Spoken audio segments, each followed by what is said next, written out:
The hailstorms, the rain pounding against the roof.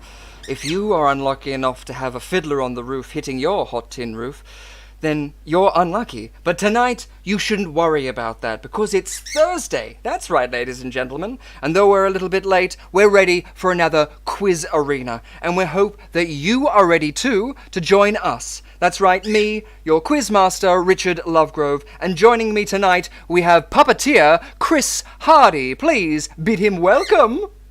Hello, Chris. How are you?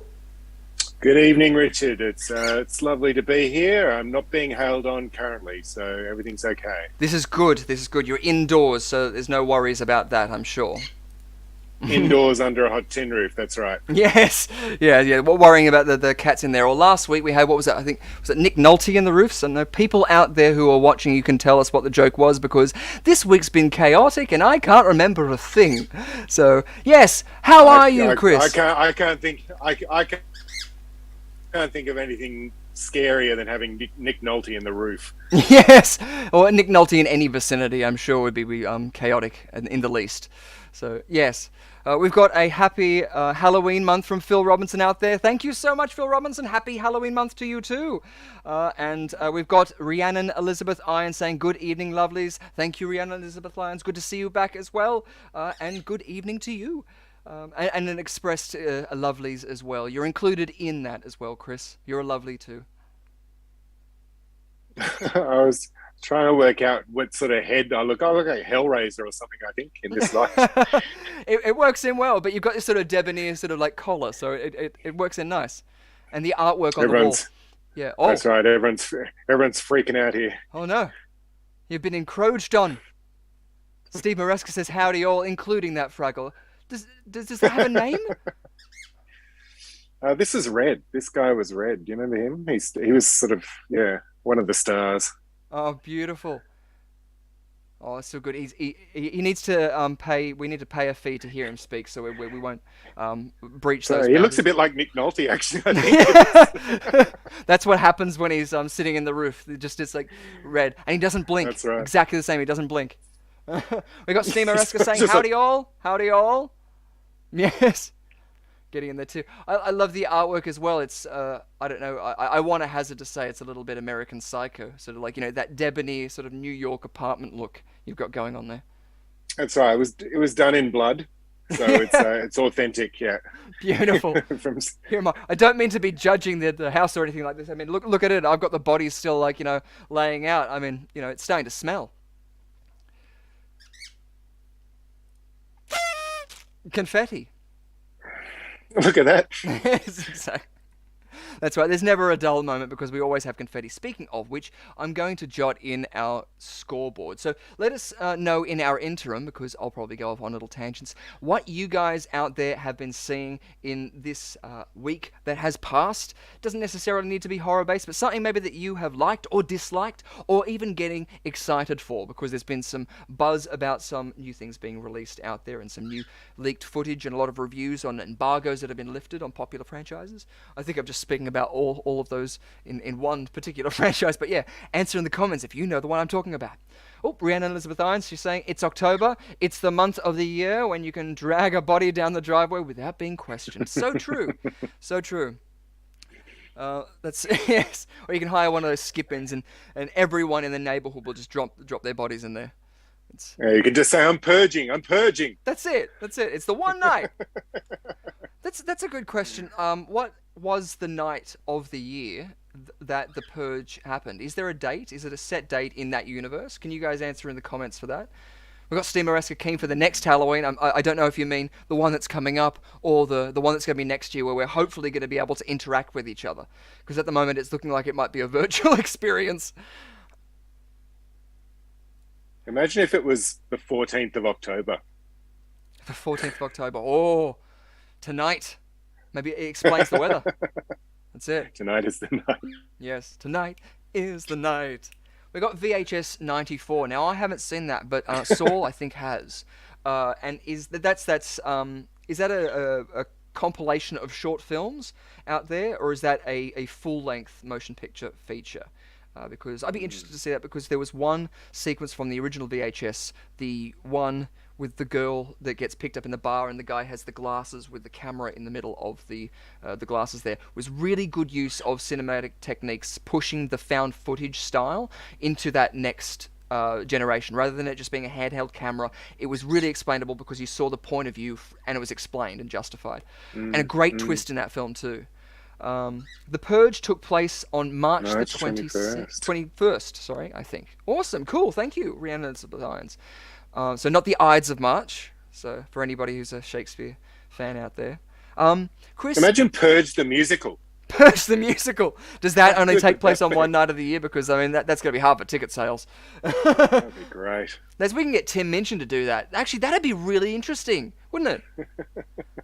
Give him any sort of horror franchise, because he had that Matilda, obviously, which went around there. Yeah. Yeah, that was very popular. And very, it was a hard song to do. The timing for that Matilda character was really full on, even for professional singers. She would die like that. Die like that, yes. Well, that's it. But that's it. Even when they had first to go. Yeah. They had, what was it? Into the Woods, which was done, and they had Meryl Streep playing the role in that, and that's a very difficult musical as well. So it's great to see this. I haven't seen the remake of West Side Story, which was done by, I think it was Steven Spielberg. But I'm really kind of keen just to see what happens to that, because it looks like he's trying to emulate that same style as was it Jim Robbins? Oh, I feel like I've just blasphemed. So I'm sorry if I got that wrong. For all my people out there. Oh, it is a compilation, VHS 94. Cool, awesome. Because the good thing about that is, you get to see a lot of different styles mishmashed in there. And so it's, I think, easier to sort of hit that sort of broad thing. And it's something where if you don't go to film festivals a lot, rare is the time that you actually get to see a short story. And sometimes some stories are just better told in that. There was a commercial for NRMA, which I saw, and it was, I think, 39 seconds long or 29 seconds long, and it did the whole story arc, and it was beautiful. And I was just like every ad should be like that. There used to be an ad with a seatbelt ad, where it was like, wear your seatbelt, and it was a guy sitting in a living room with his daughter, and she was eating popcorn, they were just watching, and they were miming driving in a car, and he just looks at her, and it's all slow motion, he looks forward, and they simulate a crash, and it's beautiful, because I think someone comes and puts the seatbelt on, but it does the whole story arc. And if you're unfamiliar with that, there's a lot of great videos on YouTube about Dan Harmon's story arc, which I think is a good segue. If you like Rick and Morty, you can see easily how he uses that story arc in most of his stories, especially Rick and Morty based, but community based as well. Robert Wise, thank you very much. You're right, I blasphemed hard. Robert Wise was the guy who did West Side Story, the original. Beautiful. Are you excited for Halloween, Chris? You're not a fan? Oh, well, I've got a 6-year-old daughter now, so she asked me today if I'd ever carved a pumpkin. Oh, yeah. And, like most parents, I'd say yes. Yeah. No. So, I'll be YouTubing some videos to see how that's done, and trying not to cut off any appendages in the meantime. The old digits. Yeah. Want to come out with all 5 digits by the end of it. What was it? There was a video just that calls to mind, was Red Letter Media, who they do their best of the worst. I think it was on one of those. or it was maybe a black spine, and it was a video about how to carve pumpkins in it. And in the video, the guy explains how a lot simpler it is, because who would pay for a video about carving pumpkins? But luckily, yeah, we're now in the age where we've got YouTube. So at the beck and call, you've got hundreds of both anywhere from experts to off the cuff DIYs, and that's what I really do love about the variety of DIY performance. I mean, some of the battery hacks that I've been doing with 18650 batteries, most of the time come from quick videos where it's just like, I tried this and it worked. They don't show you in a week when it maybe makes the battery blow up, but at your own risk is always a safe sort of sign to take with that. Well, before she could ask me any further questions, I segued to actually there's a movie called Pumpkinhead. Oh yes, and so she, yeah, she was asking, "What's that about?" Straight away. Yeah, perfect. Yeah. Oh, great. We've got Rhiannon Elizabeth Irons as well saying that she's expecting over 400 trick-or-treaters this year, assuming that the weather permits, yes, and hopefully no hail. Or depending on what you want, hopefully hail. Had a storm last year and still had over 200 people. 200 people still braved the weather to come out there. I guess if they're fans of that sort of thing, I mean, weather's not going to deter them. I mean, it's just going to encourage them, if anything. You know, the thing that gets me, Rich, and I don't know if you get it where you live, but or whether it's a generational thing, but you say trick, and they just look at you dead-eyed. Give me chocolate. Yeah, just give me chocolate. Don't just give me chocolate. They don't know what to do. And I want to bring that back somehow. Well, I was about to say, I never had the nerve when I was a kid, like trick-or-treating. I never had the nerve of living up to the trick if it was ever said or threatening or like that. Because I remember stories of my grandmother saying that, they destroyed plants out the front of a house and stuff like this, and I was like, Jesus, egg the house or something like that. Yeah, innocent and fluffy, and I always want trick-or-treaters to come to my place, but I've got an old Federation house. It's one of the old Federation style houses in the street, dating back to the early 1900s, and it's got this massive bush out the front. It looks really dark and foreboding and stuff like that, and so no one ever comes up to the door. Also, it's got a gate, and you've got to walk up into it, and it's threatening porch. So yeah, it's annoying because I do want them to come to the door and just to open up. You rang, kind of creep them out. Be a bit of fun, but not so far, and I don't think this year. So. Oh, cool. Phil Robertson said we had heaps of trick-or-treaters in Hobart. Yeah. Just finished a TARDIS in the yard. Cool. So Weeping Angels in the cemetery this year. Cool, Weeping Angels. If you're so inclined, we would love to see photos, and I'll put them up if you're happy about that, because I'm sure I personally would love to see the Weeping Angels statues. Having only seen, I think, 1.5 seasons of Doctor Who. I know, again, I'm blaspheming everywhere tonight. But that's something that I love. Are you familiar with the Weeping Angels story from Doctor Who, Chris? Yeah, I know that one. But I just wonder if, kids go up and see that, how traumatized, there is big potential, considering mental health issues. Just looking at it and slowly doing a 360. Give me the candy. Thanks. Yeah. Is that Jesus? yeah, good point. Why are they looking so scary? Oh, I was even going to say, if you've been to the Haunted Mansion at Disneyland, another plug, but they have the busts of the heads that are in the hallway as you're walking past, and instead of being convex, they're concave, so that they're insular, so they give the appearance of a parallax when you're walking past, so it looks like you're staring at them. I was wondering if that might be something you could play with. You'd probably have to make it a magic trick. It would only have to sit in a certain area of the world. Was it Vinny would probably know some tricks of the trade about that. Vincent Parfitt we had on last week, of course. He was the star of a film called Magic, which is being released in a couple of weeks. We had the trailer in the last week's live stream. I saw that. Yes. Yeah, it looks like a bit of fun, doesn't it? Yeah, it looked great. Maybe I'll just use this one. Yes, let's use this one. Sorry, guys, I'm just getting up a quick thing so that we can share our sponsor, who, of course, this week is Escape Tabletop Games, who are going to be giving away one of their base games of Psycho Killer, which is valued at $35, ladies and gentlemen, 35 Australian dollars, I should say, for our international listeners. And So you'll be able to use that to claim that game, and that's a card game. I think it's akin. I don't want to say Cards Against the Humanity, but it's something that you can easily use at any party that you have, where you hand out the card to the person, and they have to do something within a certain amount of time. So that's a bit of fun. Imagine giving them out to trick-or-treaters. Don't say anything. Yeah. Just give them one card, and then just close the door. You have 72 hours. It's like the game. Yeah. Yeah. Beautiful. So jump that up there. Awesome. And I might make that a bit bigger. So we've got, that's the Psycho Killer card game up the top there.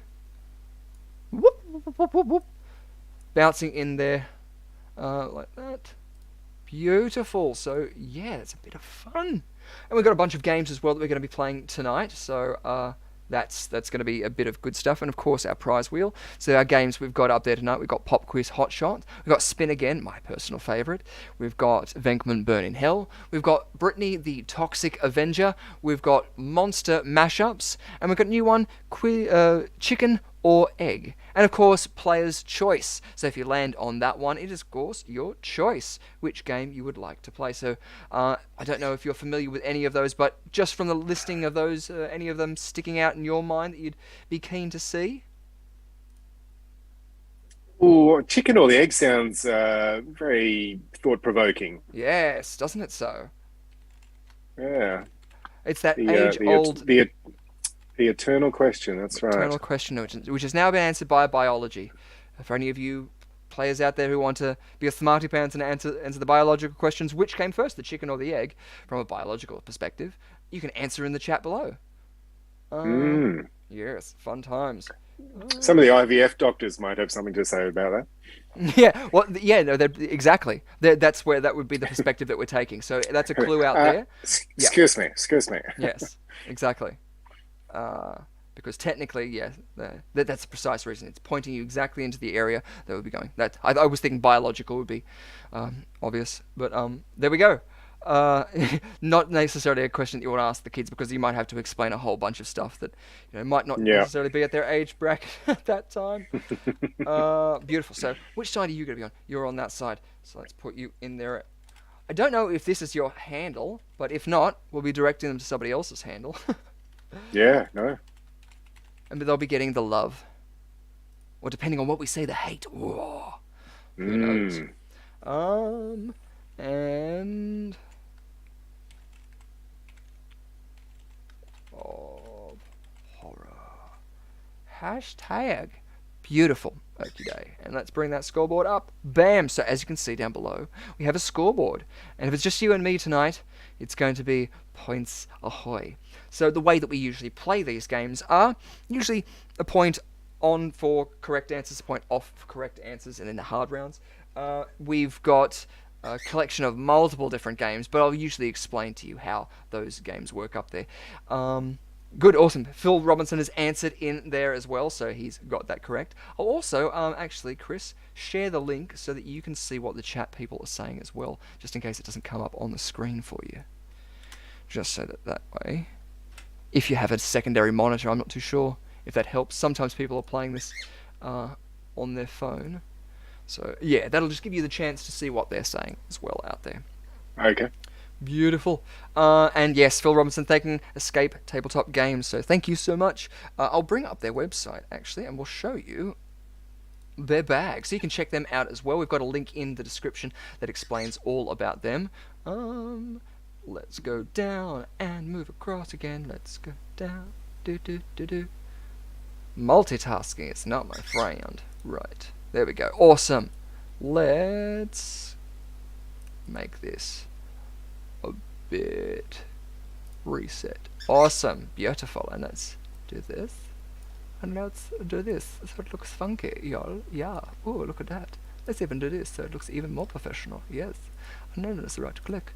And it's fitted to screen. So, ladies and gentlemen, our sponsor this week for our prize in round 4 is the lovely people at Escape Tabletop Games, sponsoring us one game of the Psycho Killer game. A card game for psychos, which of course you can purchase from their website. It's got the rules up there as well. It has all the things you need to survive, and it's got that retro kind of feel too, so it's something that, yeah, once we go back to it, you can get amongst that. And it is an Australian company too, so we love to be out there supporting the groups and the people around us. So thank you so much, Escape Tabletop Games. We'll show you up there a bit later on too. So yeah, let us know as well if you've had any of those games there, if there's a game that they have, because it's not just Psycho Killer that they offer there on their website. You can browse through and see the other stuff that they've got on offer, and shop now if you're so inclined.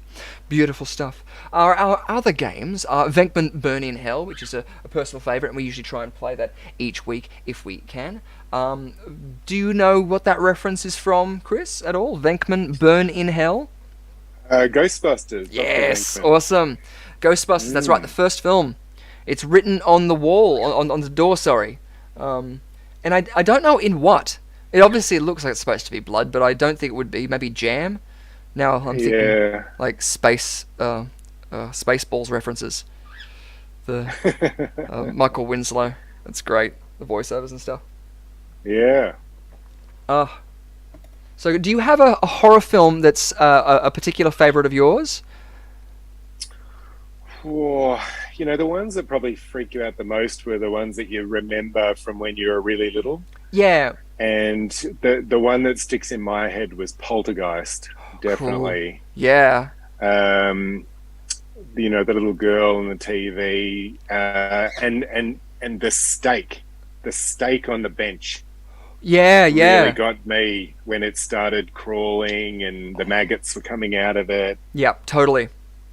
I love that too, because a lot of the times I'll mention films like sequences in the Labyrinth, or like Return to Oz and things like that, because for me, when I was a child watching them, they stuck in my head like a lot of horror movie elements do. I remember there was a sequence in House, that film, which stuck in me. There was a pool bit, and there was the bit where the woman in the dress comes down with a shotgun and stuff. But as you say, like, a moment particularly like the steak being something that isn't the quintessential thing people think of, because everyone goes, the little girl, or the getting sucked into the vortex and stuff like that, or the pool full of skeletons and stuff. But that's it. Those visceral things which connect to you on that sort of personal level and stick in your mind, just the same way as a lot of psychological thrillers do. So a lot of the times I'll mention Schenectady, New York is a film with Philip Seymour Hoffman, which is just brilliant, and that did the same thing that most horror films, in that way, a good horror film I like to think of, does, and it just sticks in your head, and you can't get it out of your head. It's awesome. I don't know. Makes you think is what I guess I'm trying to get at. Yeah, anything that you can think of that could, like, that's in a kitchen, that's in someone's house, I'm in houses, I'm in kitchens, Yeah, that's it. The same way, after I saw Blair Witch, and I went camping 2 days later for some reason. Oh no. Yeah, and that just wasn't a good thing to do. I don't know why. Yeah. I thought that would be a good idea. Did you prepare to do it before you went to see the film, or? I have a feeling I didn't know what the movie was about. Yeah. Nice. Just tagging along. Yeah, so then I didn't want to say, no, I don't really want to go camping now. Yeah. So yeah, I was on edge. Wow, yeah. That's really cool. Because I remember, like, I was amongst the hype with all the marketing before that. So I was sort of sucked in going, is it real? Is it not real? And right on the fence going, I don't know, because it seemed as if they were getting, like, a lot of reports that were legitimate and stuff like that. So I went to the premiere, and after it we drove around, and we lived not in the bush but around the bush. We had a lot of areas that you would just sort of sit around a campfire in the middle of like trees and stuff like that in the Australian bush, by creeks and stuff. And so it was something that was closer to home. So it was almost that sort of breach of going, it is in an area that is like, the house is familiar to you, so that's why you're saying when someone breaks into the house, it's scary. In that same way, if you're in a controlled space that you can camp safely, and it's even more terrifying. It's good to know that you had none of that marketing before it, yet you still had that effect, even though you were put right into going camping, I guess. But it's good to see that, like, That's the right. film, regardless of its what would it be, the marketing campaign worked. That style, the choice, and things like that. So that's cool. Yeah. Yeah. We've got Rhiannon Elizabeth Irons as well. She said she's turning her garage into a mad scientist laboratory. That's awesome. That's really cool. Have you seen the videos on the Singapore? There's the Singapore one, but there's the Universal Studios. So Orlando does it as well, where they have the horror or Halloween nights.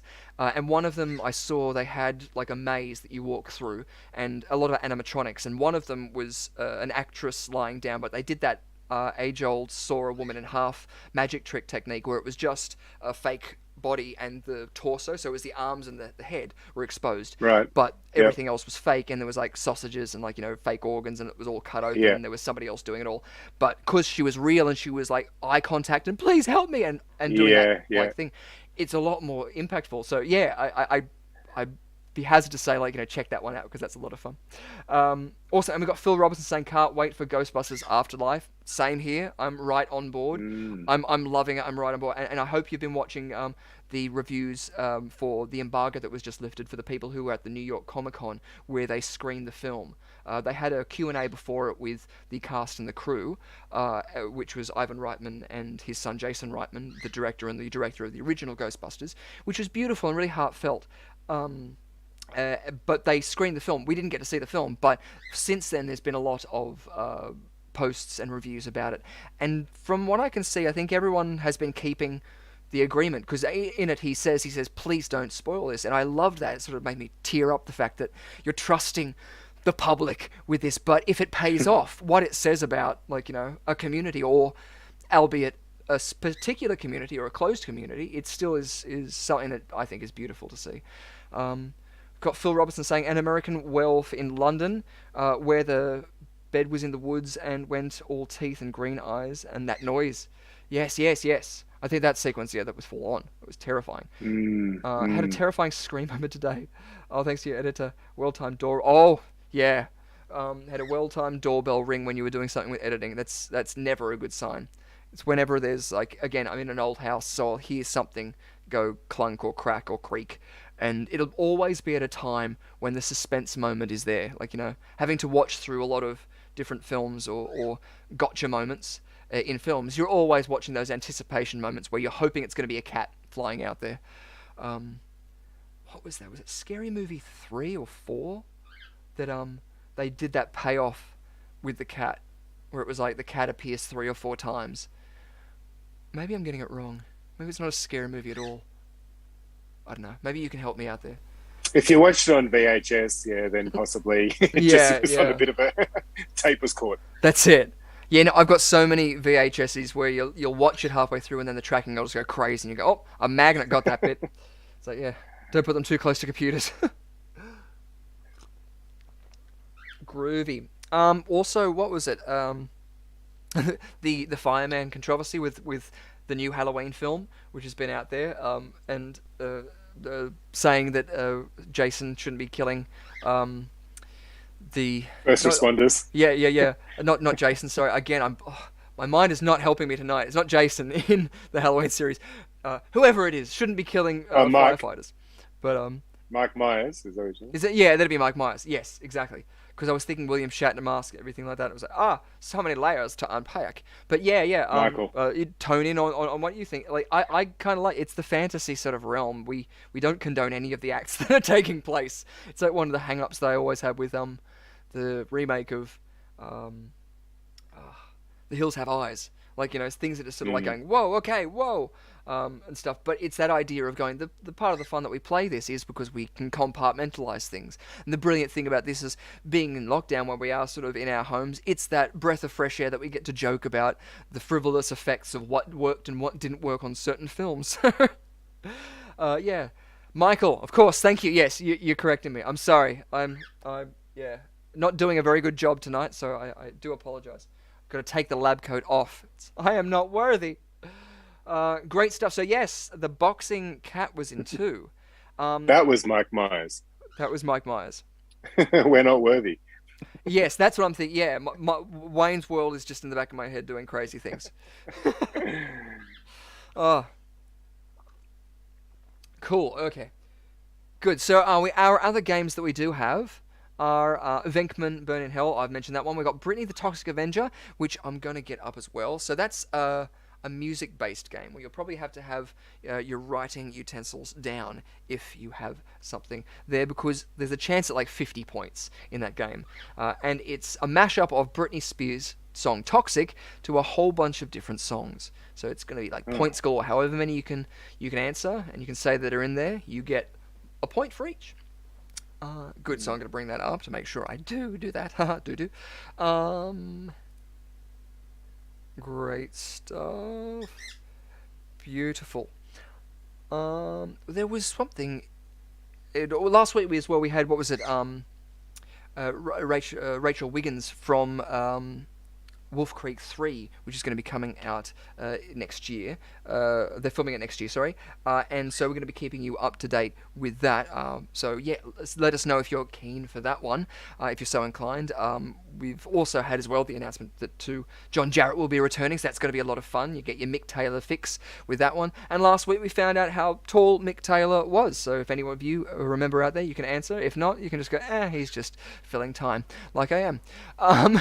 So another thing about that, I did a quiz recently where I had to look up a whole bunch of different Australian theme parks, and one of the theme parks which opened up and was that I worked at was the Australian Reptile Park on the Central Coast. So if you are so inclined, get down to see that, because they've got some great displays out there, and you can even see funnel webs in the open, and they can give you some great talks about spiders, snakes, mammals, all the different types of animals there. And you can also pat a kangaroo, which is always fun there. But you know me, I'm always up on my Australian nostalgia.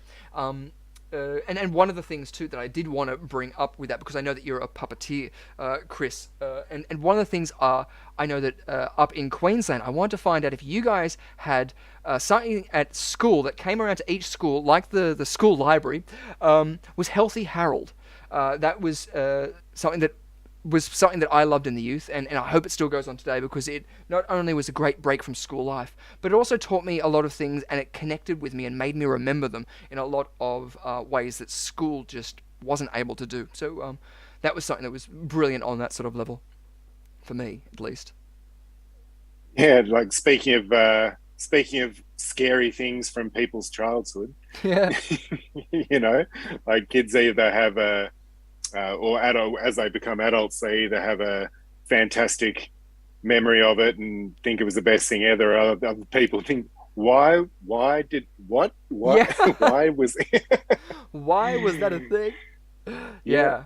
No, it's awesome too, because as well, I love as well. I've only briefly done some puppetry work, but it's been more on animatronics, not necessarily handheld stuff, although I have done that.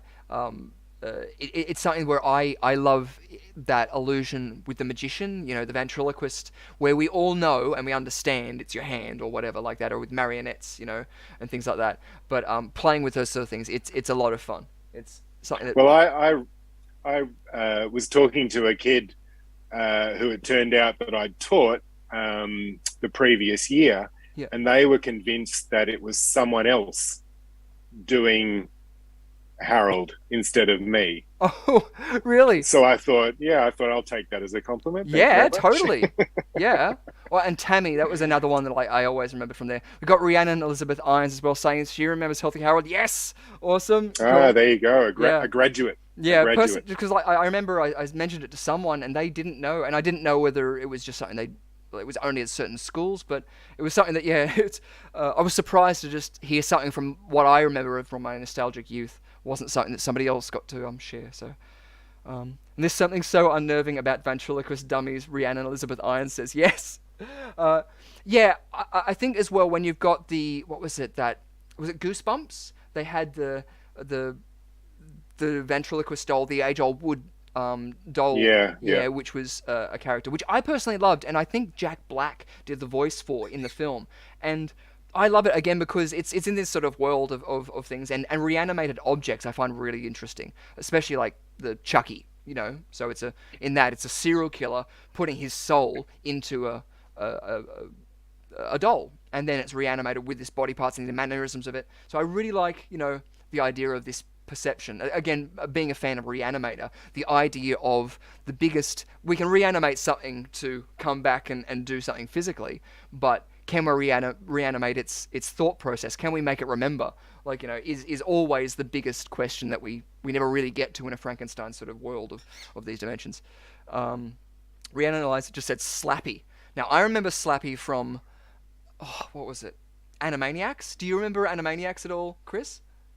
No, I don't think I do. Oh, anybody out there remember Animaniacs? That was a big thing from my youth. That it wasn't I wasn't allowed to watch it, but I never watched it at the time it was on. So I only ever got it on VHS by recording it. And so it was at the end of a tape when I just put on record and I have to go. So yeah. We've got, speaking of dummies, has anyone watched Chucky TV series yet? I haven't personally seen it, but I have heard good things. Don't say that that's necessarily me saying that I think it's good, but from the reviews that I've been seeing, I have been seeing positive things, but maybe I'm also biased because, you know, they're always listening. And Steve Maresca says, wait, is Healthy Harold not around anymore? I'm not too sure. I feel as if it being in a digital Otherwise, age. I'd be out of a job. No, he's still around. Oh, yes, Healthy Harold is still going. So, yes, we still have Healthy Harold. Perfect. He's alive and kicking. He's just a bit past his bedtime now. Yes, yeah, no, we couldn't get him on because he's got to sleep too. Was it big dog o'clock? We just had to, yeah. Yeah, no, those Fraggles are all-nighters. That's why you can see that they don't blink. Yeah.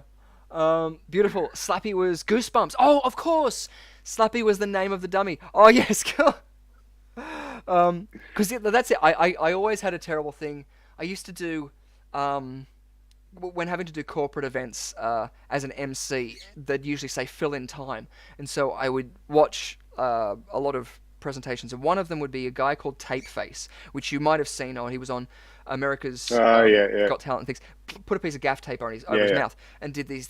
But it was his one where he did Eternal Love. And so I did that. But the coordination of having to do both things from perspectives and think it whilst also reacting to it. It's very hard because I would usually get booked to do voices, and I can't for the life of me multitask, as you noticed in that like the green room beforehand when I was trying to set up the games. Yes, you love Tapeface. Perfect. If you haven't seen Tapeface, look up some of his videos out there because he is I don't want to blaspheme again, so I'm going to say he's either from New Zealand or Australia. But I feel like Melbourne is pulling me towards it, but I'm not too sure. But he was on that the old school sort of cabaret vaudeville surviving circuit, which I'm hoping gets started again, where a lot of circus work and stilt walking work that I used to do would be open in Europe for busking. And Melbourne is now pretty much in Australia the only place that you can do that. Without, not lucratively, but you can, you know, justify it to do it, and you get paid for it. But he used to do these sort of acts, and he would be on in the Melbourne comedy festivals and thinks that this is a magical performer.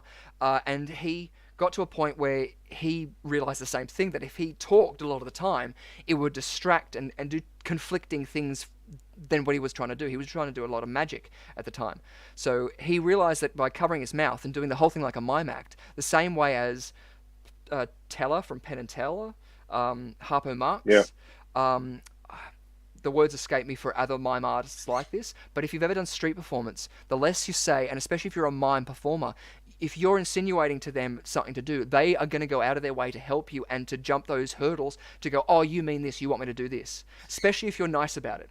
So he pretty much does all those magic tricks by covering his mouth. And so, yeah, he's a great example, I think, for any physical performer as well, and character performer, because the character he plays the whole time is lovable, but it's also like, come on, we've got something to do. It's a good paradox that he plays in that. So, and all done silently. So yeah, great shows that you can see there. He's a Kiwi. Thank you very much. So yes, another New Zealander. So that's perfect to see out there. Our brothers from across there. I always felt as well, like, you know, technically, like when they made the states and things like that, I think in the original constitution, New Zealand was one of the states of the Australian states thing. I remember seeing that because the roads that lead out of Canberra, one of them I think used to be called New Zealand, Road or something like that. It was aiming towards New Zealand. They've since renamed it and stuff like that.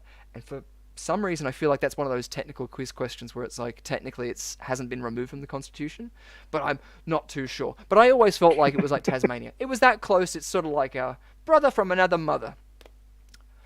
I've been blaspheming so much, so I hope that's not offensive to anyone. Yeah. You need like a little dicky knee sort of. Mr. Yes! Summers, Mr. Summers. Yes, absolutely. I really do want that. Pikelet, why can't you be like more like Dickie Knee? It's I think he'll take that wrong. I need to get him like a little cap. Yeah. Obviously, I'm hoping most Australians who are listening in knows that reference. Recently on Channel 9, I think it was, or 7. Oh, I'm blaspheming. You'll be able to know what it is. Hey Hey It's Saturday recently had a special on, and it was celebrating the last 50 years. So they had highlights from their TV show, interviews with Molly Meldrum, and or at least screen grabs from a whole bunch of different stars and stuff like that, omitting certain aspects of the show. Yeah. Which I wish they had Kamal on there, honestly, because I know that I worked with someone who had worked with him and had said that he was lovely, and I'd worked with Barry Crocker, and he was in that sort of same sort of ilk, and that generation, they're just all lovely people to work with. So yeah, that's just another extension of people like that. So, but I wanted to see that. Let us know if you saw it and what you thought of that. I was always a big fan of Red Simons and that whole ilk that happens there. I was doing something. I have a link open.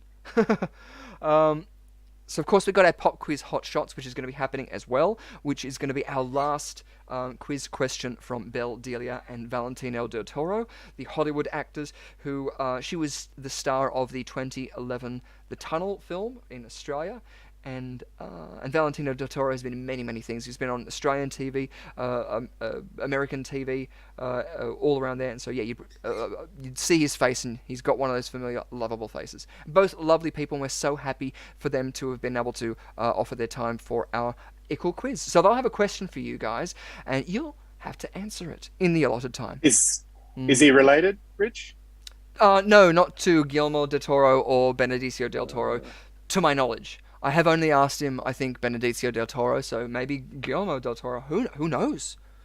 Oh. One of my favorite names to say ever. Yeah. Benicio del Toro. Yes. Wait. Benicio del Toro.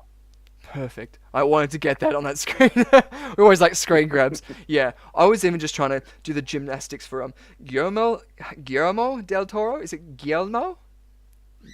Guillermo. Oh, so you do have to roll your R's. Guillermo del Toro. I had to roll my R's, sorry. Good. I still have this tab open and I don't know what it's for. So, I think it was a YouTube link. That's what I was going for. I don't know what the link was for. But of course, on our YouTube links that you can see the games that have been released up there, we have our previous live streams, and we also have our Patreon as well that you can join to see all of the Quiz Arena full live streams up there, as well as other highlights from shows. We also have the Surgeons of Horror podcasts, video podcasts you guys can see up there. And yeah, so you can drop us some love over there. You can also buy us a coffee over on that corner down there, or you can send us a tip into the tip jar, which is a bit of fun. And if you haven't subscribed yet, please feel free to subscribe so you can see this fantastic little animation. Cola.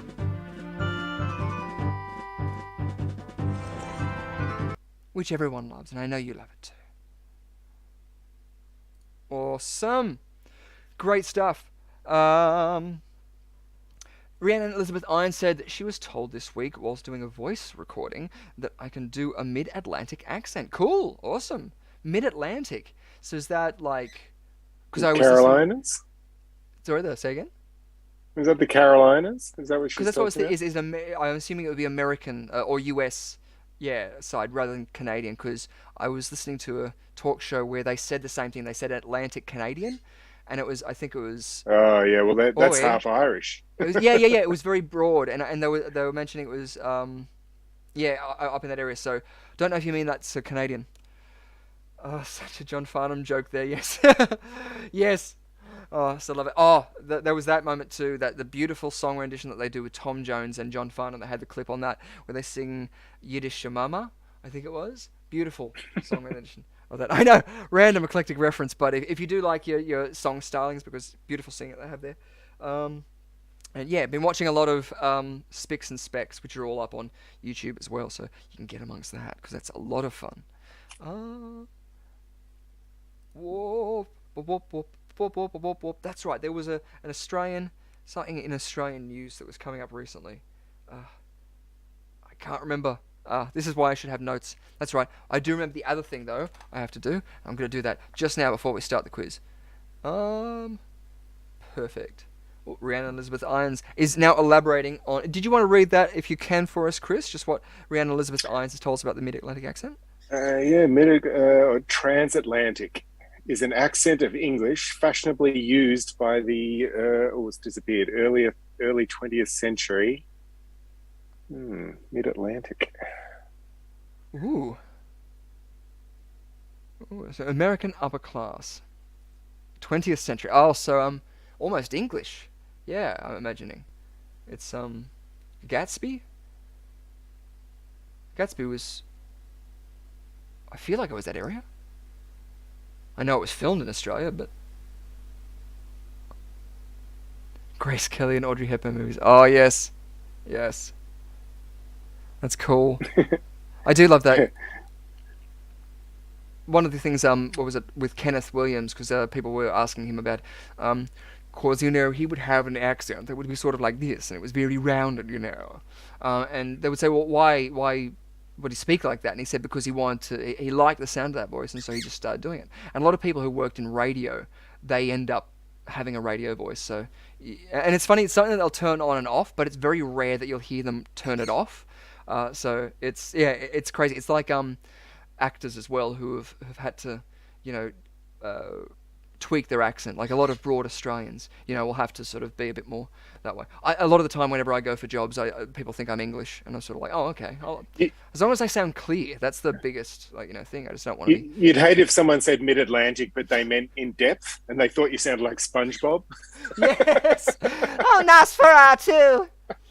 Well, that's great. See, that's the other thing too. I think people get weirded out whenever I'll break into an accent, because it's just me trying to throw a magic gimmick of like, look over there. But yeah, most movies that have accents, Brando and Jimmy Dean, yes, game. Yeah, well that's it. We want to have a game which Ant brings on, which is called Scene Stealers, which is fantastic. Unfortunately, he won't be able to join us tonight because it being Australia and us coming out of lockdown, things have been kicked into high gear, so everyone's back to work. But in Scene Stealers, he picks scenes from films, and we read them out and then have to guess what film they're from. So yeah, that's a bit of fun there, which is always good stuff. Awesome. We've also got Monster Mashups, which is a game that you guys would have seen last week, or if you would have seen the trailer beforehand, the fantastic little stinger that goes into that. And it is a game where it's going to be a whole bunch of movie mashups. So far, we haven't played that game, but we have seen the first movie mashup. But we're going to get rid of that because we've got hundreds of them. So we're going to have 5 movie posters which have been mashed up with Disney characters. That we want you to tell us what the characters are, what they're from, their names, and the poster, the film poster that's from. So we've got quite a few games, and of course we've got our Quiz Arena tournament, which is ready to go and raring with 10 questions for you guys to play along at home in the chat, and all you got to do is put the numerical digit in there to answer that question. If you're playing along on Facebook, you'll have to put the numeral and the full answer in. So hopefully the text won't be hard. I realize now when I'm saying that and you have to write in the thing, it's no use me pointing in a really long, like, clinical scientific name. Like, Australorventa wintonensis, or anything like that. There's no point in doing that, because then I've got to get you guys to do that. I want to make it easy enough for you guys. So if you are having a problem with that, just jump on over to YouTube, where you just have to put in the numeral. Perfect. Awesome. Rhiannon Elizabeth Irons saying that her natural voice has American inflections, but of course, a speech therapist you had when you were a kid. Yeah, and the perks of having a stutter as a child. Yeah, a lot of the stuff too, I have American isms, which I think comes from the age-old thing. The Police Academy movies. They learn English from the Police Academy movies. That idea. A lot of the art forms that we are exposed to have American origins.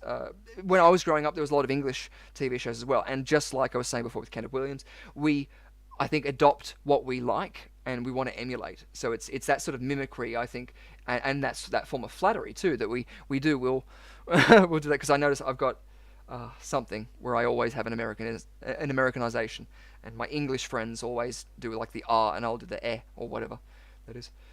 We got Yiddish Mama was a highlight of the Hey Hey show. Yes, it was. It was a beautiful moment. And they got to bring back more live. They do need to bring back more live entertainment shows. I totally agree, Steve. When I was watching that, I was, getting a bit hopeful that even in the same capacity of us watching that, something where it's a variety performance where if it's live streamed, it still works. Even having Daryl Summers there introducing something that with one guest coming on, like Red Faces you could do online. But yeah, hopefully there are still those companies out there because we've mentioned a couple of times before, Fast Forward, Full Frontal, these kind of shows. I mean, Kath and Kim was a spin-off from Big Girl's Blouse, but which had the women from Fast Forward and Full Frontal, which I'm hoping that we can get a bit more of as well. But do you have a favourite Australian?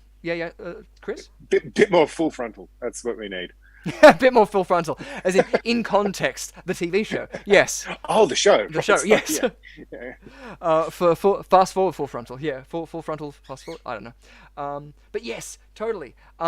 That's like something that Steve Izard as well. He's still around there doing things. So if you're listening out there, Steve Izard, or Sean McAuliffe. I mean, he's been someone who's been a great provider of entertainment currently on the ABC. He had Talking About Your Generation, multiple different shows, and his own The McAuliffe program, or McAuliffe Tonight. So yeah, it'd be great to see some shows like this. We have Rove's TV show, the movie show. What was it called? Name that movie or something like that. That was a good one, and I think that's still available on the Channel 10, and I apologise. I don't know. If you want me to get it right, Channel 10, sponsor us. Then I'll be forced to not blaspheme. But check that out. All of those, I've mentioned Channel 9, Channel 7, and Channel 10, they all are available on their apps and on websites that you can sign up, and you can watch the reruns of their produced materials up there. So, yes. And bring back Effie, yes! The highlights of Acropolis Now. It was a great show, yeah. Fat Pizza, I don't know if that's still on TV, but I know that they're making productions, but it'd be like the TV show, I haven't seen it. I knew it was on SBS. But yeah, SBS is, again, a great provider of entertainment. They have been producing a lot of, I don't know if it's independent, but highlighting entertainment that has been something that's been the closest to that style I think we're referring to, or at least I'm referring to now. And yes, I totally do agree, Steve Maresca, that person would be a great host. With of course, special guest of Steve Maresca on at all times, of course, yes. K9 saying, even Americans do it, as in, are you talking about now the accents, or the spin-off shows, or the Full Frontal, or the... I was going to say, yeah, a lot of these TV shows, the reason that I'm mentioning that they are available on websites to see is because crossing over those boundaries and being able to see art forms, there was an American site that I got links to from the Tague shows, the reruns. There was 40 episodes that he put on his mega sites that you could watch them on that. And he said, I'm not Australian, but I don't like follow politics or their show, but this guy is hilarious. Watch this and mad as hell. And so it was good to see that, like, they can cross boundaries. And if I haven't mentioned before, Grim Tales by Rick Mayall. We've got The Ruttles. We've also got The Ruttles 2. If you have seen The Ruttles and you haven't seen The Ruttles 2, which is made by the same people, Eric Idle, we've got that on the Rushcutter channel. Hopefully for a while. I'm probably going to have to take them down soon. But we've also got Let the Blood Run Free, which was a TV show which was done in Melbourne, I think in the 90s, early 90s. But yeah, great TV shows out there, and some great performers who are no longer with us, especially in Let the Blood Run Free. The physical performances of the man who plays, and I'm biased here, but he plays Dr. Dick someone. He's Dr. Richard someone. He's the egotistical, oh yes, matron, doctor in it. Fantastic physical performer, does backflips and all this sort of stuff. And the antagonist of the show, who's named, what's her name? Matron Conniving Bitch, I think is the character name. Or Dolores the Conniving Bitch, or something like that. great show. You can see all the episodes up there for free, so check it out. Drop a like if you can, because it's a lot of fun. And that show was improvised as well, because Chris and I have an improvised background. We used to do a lot of improvisation with Magcare Theatre Sports, Central Coast Theatre Sports, Impromedy. We were both involved, I think, at some stage at the Cranston Cup and with the ITS in Sydney. And those groups around there. So having that familiar background, I think you'd be excited to know that the way that they filmed Let the Blood Run Free it was a soap opera, which was all sent up. But at the end of each episode, they would have the public write in or phone in to say what they wanted to happen on the next episode. When they got those in, they would have like one day to write the script, and then one day they would film it all, and then, or did they film it all or rehearse it all, and then it would be available on screen. I can't remember if they did it live or if it was pre-recorded. Anyway, they had a really quick turnover where the script was finalized by the audience's interactions, so it was somewhat improvised. So that's another reason why I wanted to bring it up, because I know that you like improvised things as well. And if I haven't mentioned as well, Chris Hardy is probably one of the best improvisers that I've ever worked with, and I'm not just saying that because you're a guest tonight, but honestly, you have one of the quickest wits, and you've always been a joy to work with on stage in any improvisational sense. So yes. And oh, yes, and of course. So I left you hanging there. Yes, and mushrooms grow inside. In fact, on a segue, the mushrooms are still being utilised by tunnels that are disused by the Transport for New South Wales. There you go, ladies and gentlemen. That's how you do theatre sports.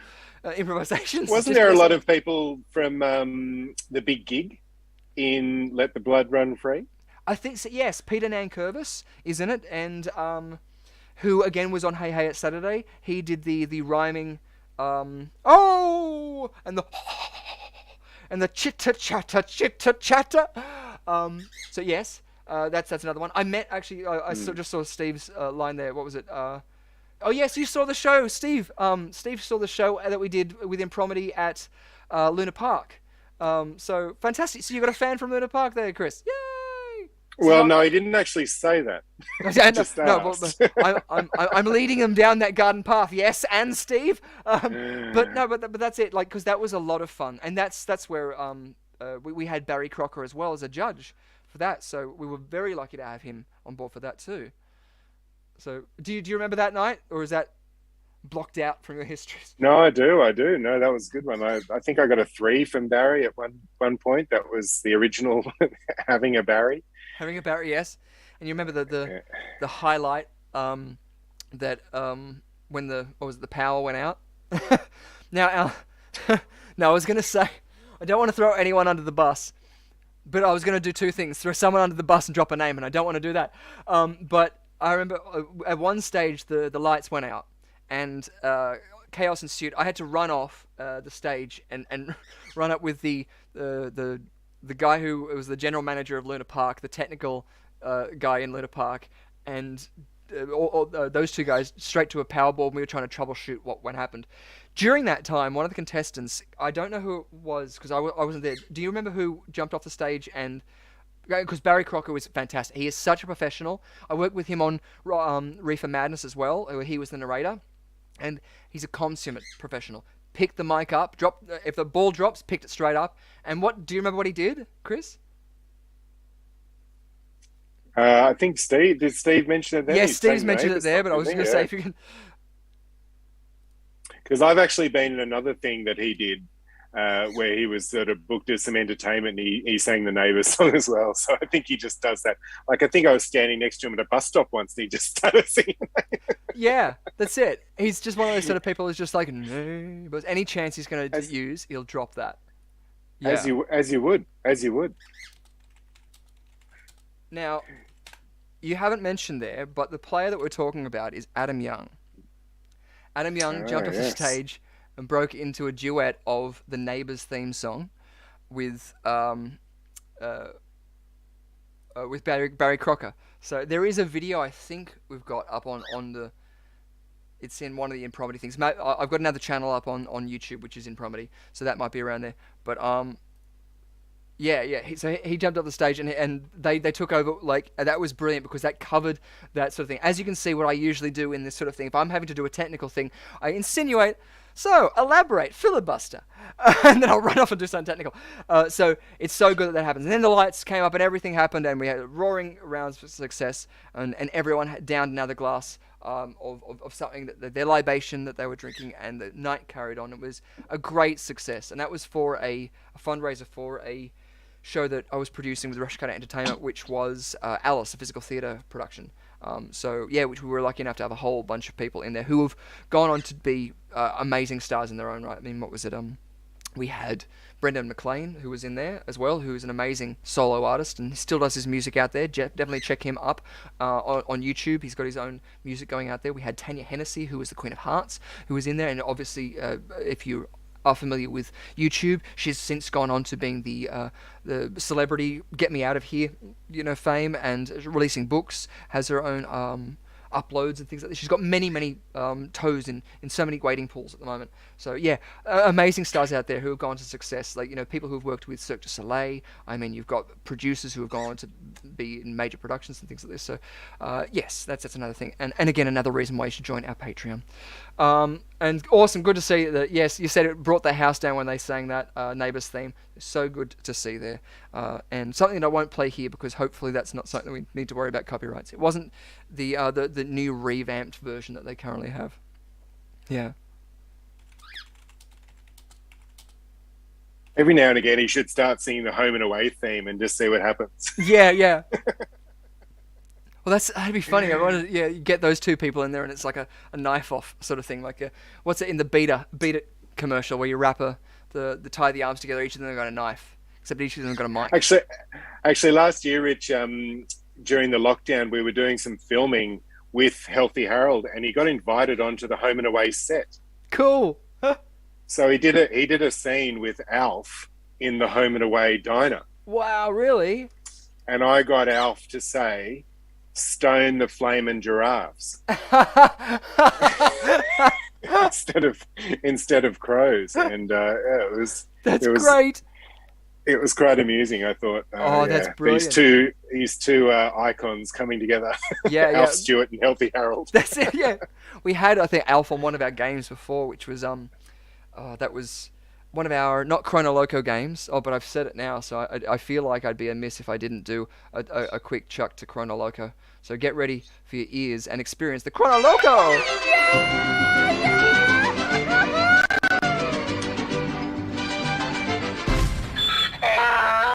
Yes, but that's not a game that we're going to be playing tonight. That's going to be for another time. Olé! Thank you, Phil Roberts, for chiming in there. Beautiful stuff. Groovy. This reminds me of the Heartbreak Kid. Yeah. Oh. Yeah. So I was stoked because does anybody know what that piece of footage was taken from? The guy doing the Greedo call. So the Greedo call is the which I did very poorly then. I don't know why I'm trying to be quiet. But that's the Greedo call. You freaked the bird out. I know, right? Yeah, he's underneath me and you go crazy, but I should re-smoke it again. There we go. But the Greedo call was from a particular film that I wanted to reference in it. I looked around for another Greedo call, couldn't find one, so what film was that Greedo call taken from? I'll do it again because someone around here has got to say, actually, we should get... Oh, I've got to say it because it only throws from me. So, Chrono Loco! Who is it?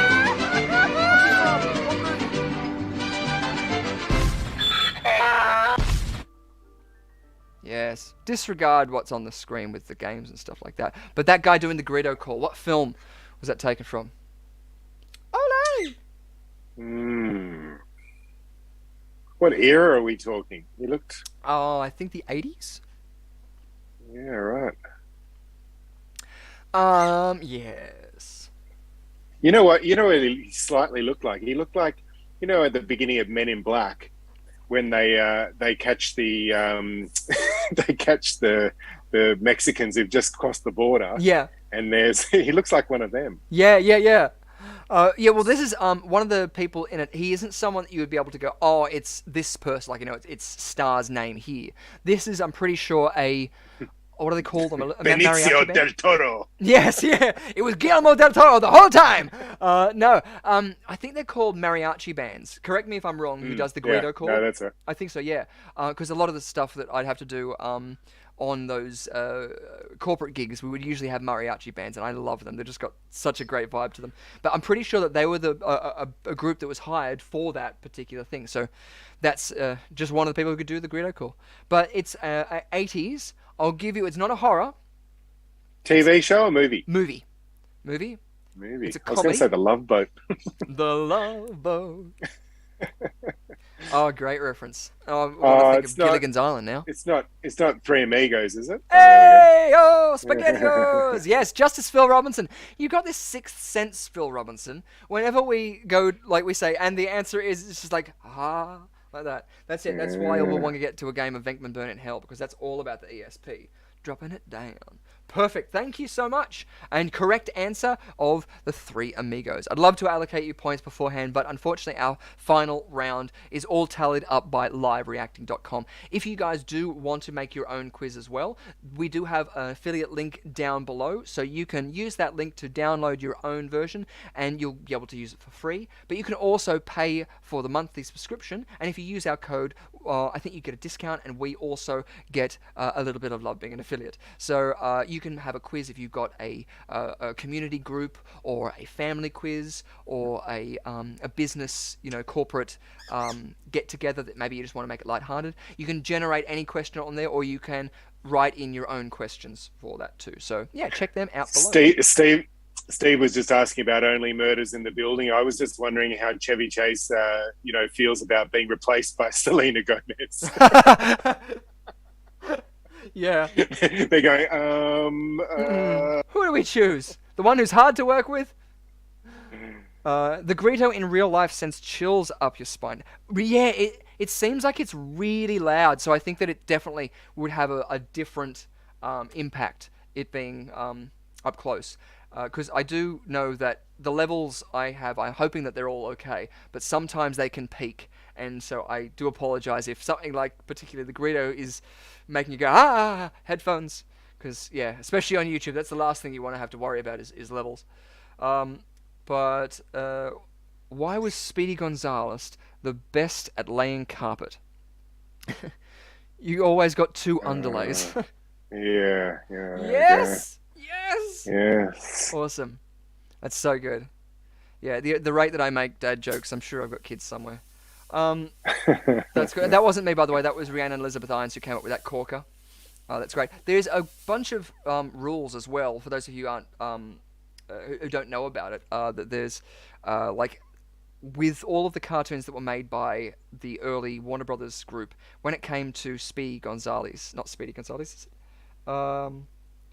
it was the Roadrunner. Yeah, the Roadrunner and the Wile E. Coyote. There was a list of so many rules, and one of them was that the Wile E. Coyote can never speak, or no words can be uttered except for beep beep. Yeah. Yes, you should. That would be great. Writing a book on dad jokes. I mean, because the joke books are always handy, and you can always put them in a corner of the house, and they're always a lot of fun. Beautiful stuff. Groovy. So let's have a go at getting into it. I think that we're feeling right. Are you feeling right and ready? I'm raring, yeah. Nice. Exhale. For those of you playing at home as well, when you yawn, that it's encouraging your body to put more oxygen into your blood that goes to your brain. So that's why your body is forcing you to yawn. The same thing happens when your body forces you to sigh. So if you have a your body is doing that. A deep, real sigh is forcing your body to get more oxygen to your brain so that you can think quicker.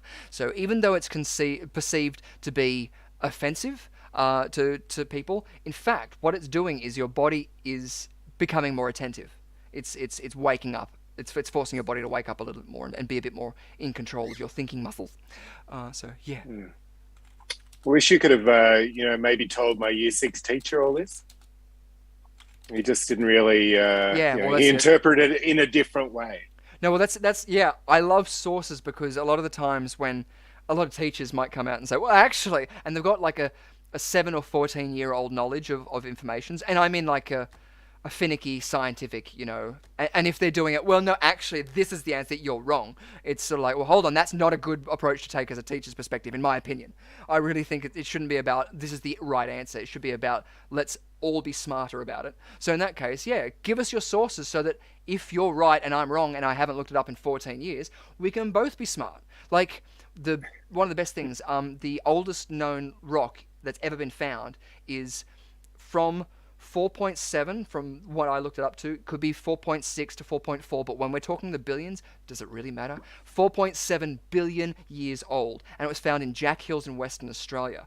Now, that is something that, like, I find amazingly so important and so interesting. Sedimentary layers and how rocks show those things, fossils and the records of the Australotitan cooperensis, which we recently discovered in Queensland, which is it could possibly be the largest long neck dinosaur that we've found in the world so far, but we're still, they are still unearthing bones from it, but it could be potentially a juvenile, and it's the largest we've ever found, beating the Dreadnoughtus, which is found in South America, and other big titans like the Titanosaurus and stuff like that.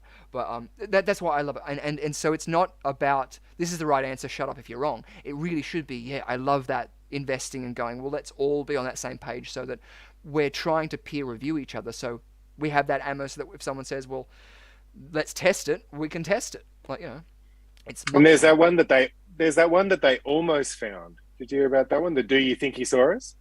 Yeah, the Did You Think He Saw Us Rex. Yes. It always needs contact lenses. That's great.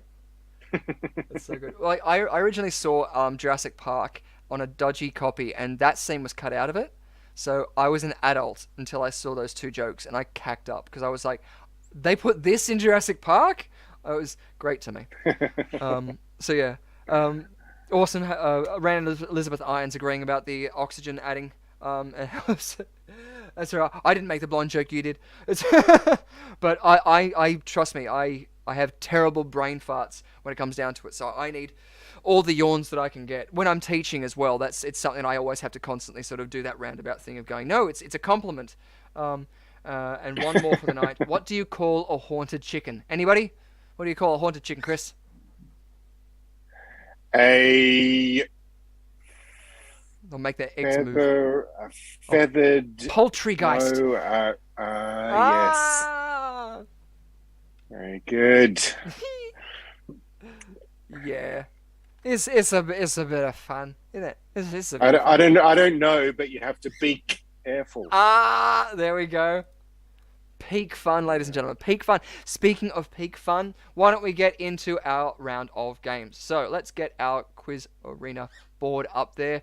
And yeah, if you guys haven't put in what you guys are looking for, then who knows what could come up? Who knows what it could be? Let me close the chat there. Awesome. So we've got that up there. And let's give it a spin and find out what's going to be our first game that we're going to be playing.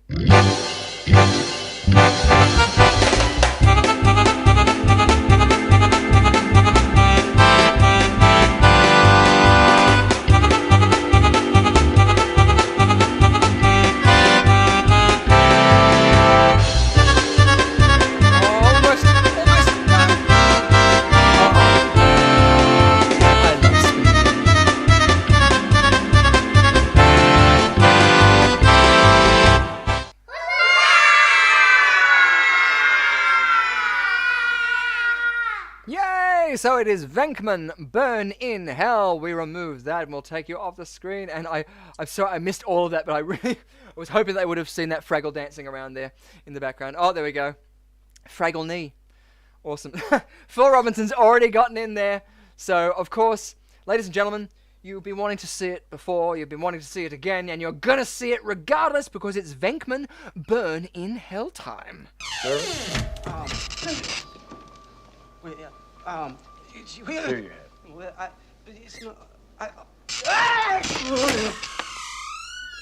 Beautiful. So I have a whole bunch of cards in front of me. Yep. So on the cards we have an X, a dot, we have a moon that is yellow, but because of the green screen it's just doing a bit of funky stuff. We have a triangle, we have circle. We have wavy lines, 3 wavy lines, blue. And we have a blue equals sign. Cool? So, what I do is, I shuffle these off camera so that there's no way that you can read what I'm doing. Mwahaha. And I want you guys to tell me what you think the one is. I'm not going to choose that one. Awesome. What is it? We've already got Phil Robertson saying it's a square.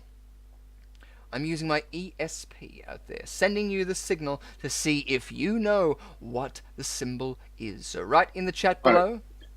I know what it is. You know? Yes, you'll know. So a point on if you get it correct, a point off if you get it correct. But because it's just us two right now, if you get any questions incorrect, I take the point. Ha ha ha. So what? Yeah, sounds fair. Awesome. What are you going to say this? It's definitely the triangle. Triangle? Unfortunately, it is the cross. Oh, somebody's cross with you. Unfortunately, no. It was no points. Or, I should say, a point to me. Yes! I don't know if I've ever gotten points, but I got that too. Awesome! We had K9 saying the blue wavy bacon. Yes, that would have been fun. But unfortunately, no. So yes, very, very well done. Awesome. And Rihanna Elizabeth Irons said the triangle. So unfortunately, no, it was the X. But that was our game of Venkman Burn in Hell. A lot of fun and always a good bit of fun there. It's a quick game though, so we might have to spin the game a little bit. Spin the wheel a little bit more. So if that's the case, Pikelet's here, and we'll go for another spin of the wheel if you're ready.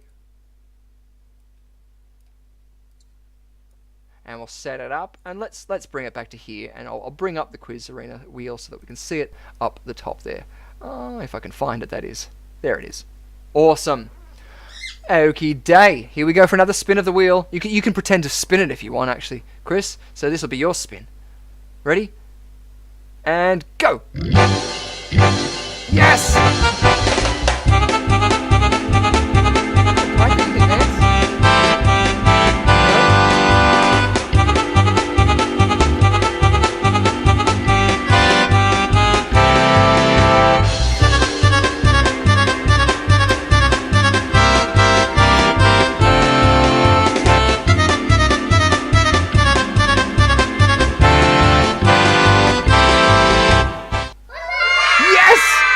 Ladies and gentlemen, it's my personal favourite. It's spin again. We remove that and we spin again.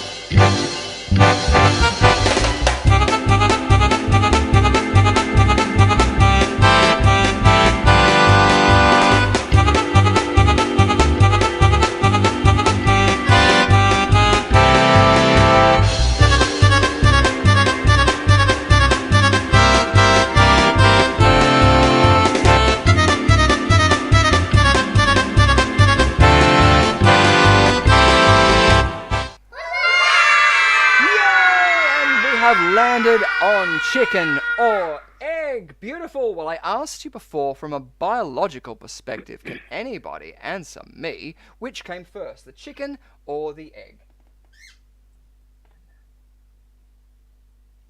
It's easy, really. The answer's triangle. No, the triangle. It's wavy lines, isn't it? No, it's not. Let's turn that off. We'll turn this one off and we'll come back to here. Beautiful stuff. Awesome. So, and there's my face. Got to take that off. No one wants to see that. Beautiful. Good stuff. So it was chicken or egg. So let's go into the game of chicken or egg, which we haven't got a stinger for yet. But it's a fun little game that's just there. And just while I do that, I'm going to bring the game up as well so that we can have it as our banner. Perfect. So, any of you out there, which came first, the chicken or the egg? What do we have? It's a science question. Not a philosophical question. It has been answered by science. Nobody won't take it? Yeah, where is it? No one wants to be wrong. Egg. Chicken or egg, add sauce. There we go. Beautiful. As you might know as well, this may or may not be a game that has been featured on a Channel 9 TV show. It depends which restaurant you went to, really. It does, it does.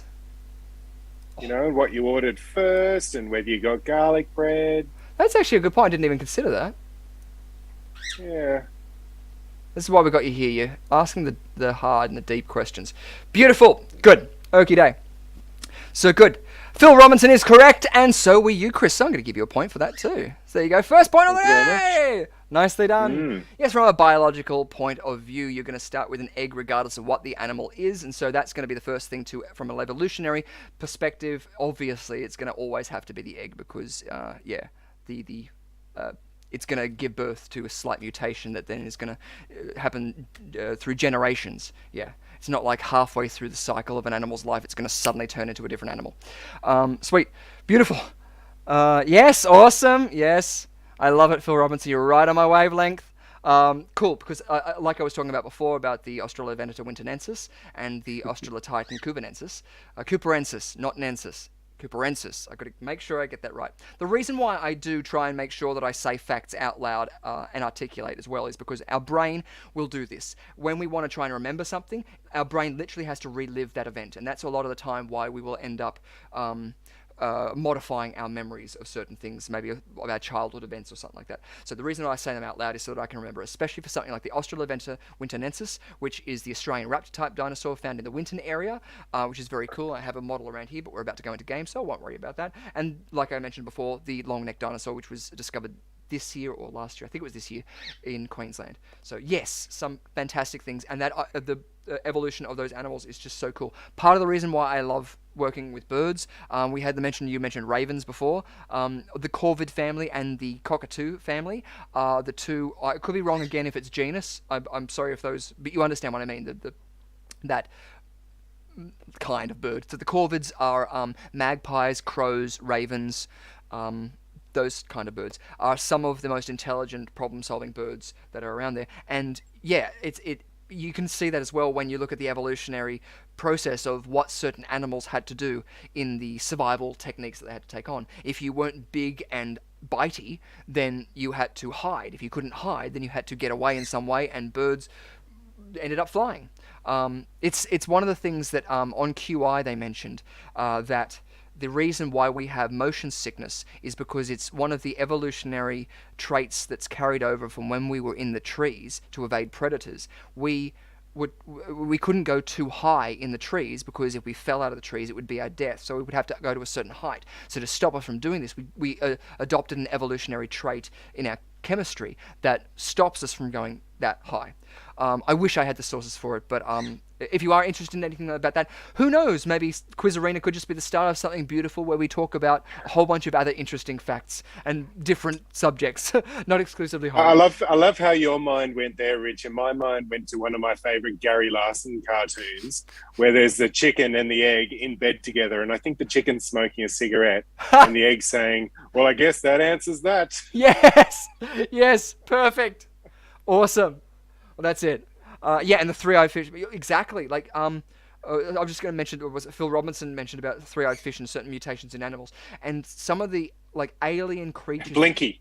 But Blinky, yes, from The Simpsons, exactly. But you look at some of the sea creatures that are at the bottom of the ocean that are, like, below the depths of light and things like this. Like the anglerfish, the female anglerfish. The Meg. The Meg. The Meg. Are you talking about the Megalodon? Yeah. Well, that's it. Like the Loch Ness, as in I always love seeing videos about that, and even what's it called? The Bigfoot. And the analysis of because I don't know if you had any suit work, but the way you have to maneuver your body as puppeteering a suit is a particular skill in itself. And one of the things they brought out in this was you can't make a suit have the movement of weight of a breast, of a muscle, because when he's walking, you can see the breast, moving in a different time. And that's something that, once I looked at that, I was like, yeah, you would have to mimic the weight of that, and there's no point in making that in a costume, from my perspective. Plus, also, there's a lot of science and testing and failure, and for the quality of that video, I don't know, it's too much money and responsibility to put into that. But what I'm turning around and saying is I love looking into those sort of things because there's a lot more justification for some of those sort of things, or evidence at least, than things that they haven't got out there. Not at all saying it's true, but it's fun to fascinately look at these things and pick them apart, isn't it? Yeah, they've got a similar Loch Ness creature in Canada called the Ogopogo. Yeah, but I don't think it's got as much study going into it as yeah. Yeah. Well, that's cool. I'm going to look into that because another one of those conspiracy series I always love about is the theory of Atlantis. And the one that I've been just loving to look at is the Ricard structure in Mauritania in Western Africa, North Africa. Which, yeah, if you look at it from a Google point of view, it's circles within circles. So the land mass works out. But, like, you know, it's just another structure from an architectural point of view, which is amazing. Just also on this side note, too, if you like and know of Stonehenge in America, farting all over the place. In the obvious Stonehenge in England. I'm so sorry to all the people in England. Anyway. They had a megalithic structure in Mullumbimby in New South Wales, reportedly. And I think in the 1800s sometime, the man who owned the land, he plotted it all and he unearthed them because he had to use the land to work it for his farms, stuff like that. Was his name Jono? and I saw I saw these stones and I'm so good, mate. Really big. Man, he says, here's Sam. Oh, great. You know him. Yeah, exactly. But like that's for those people who like those conspiracy theories or whatever like that. Australia has some of the most interesting eclectic stories about that. Even like, you know, if you do the whole serial killer highwayman, like, you know, thing from the road out of Sydney down towards Canberra. I mean, there's a lot of stuff out there. But yeah. A lot of great Australian history. But we're playing a game, aren't we, ladies and gentlemen? This game, that's right, of course, is chicken or egg. So I'm going to show you two things up there. And you're just going to have to tell me which came first. So it could be anything. Anything. The Stradivarius guitar or the violin, you know, and you're going to say which one came first. And then, yeah, we're going to get the year. Cool? And you get a point for that. All if you can get the exact year, I'll give you another bonus point.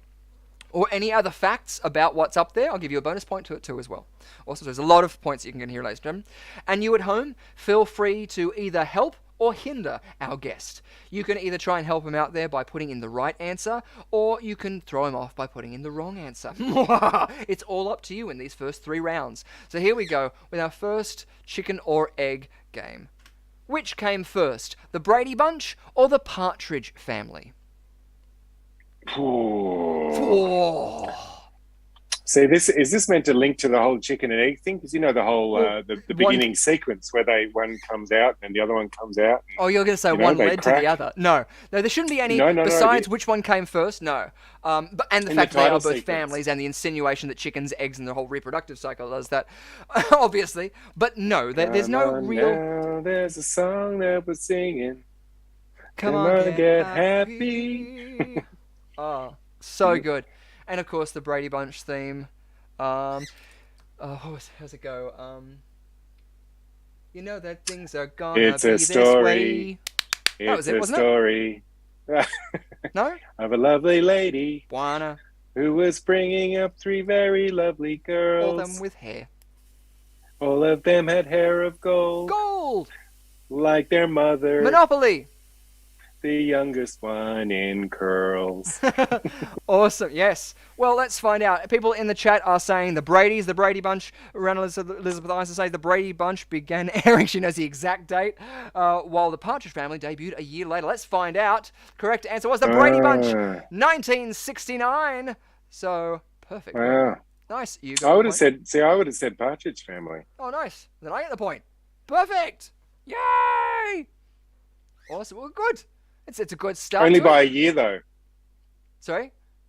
Only by a year, though. Only by 1 year. Yeah, it was very close. It was very close. There's another name I like to say.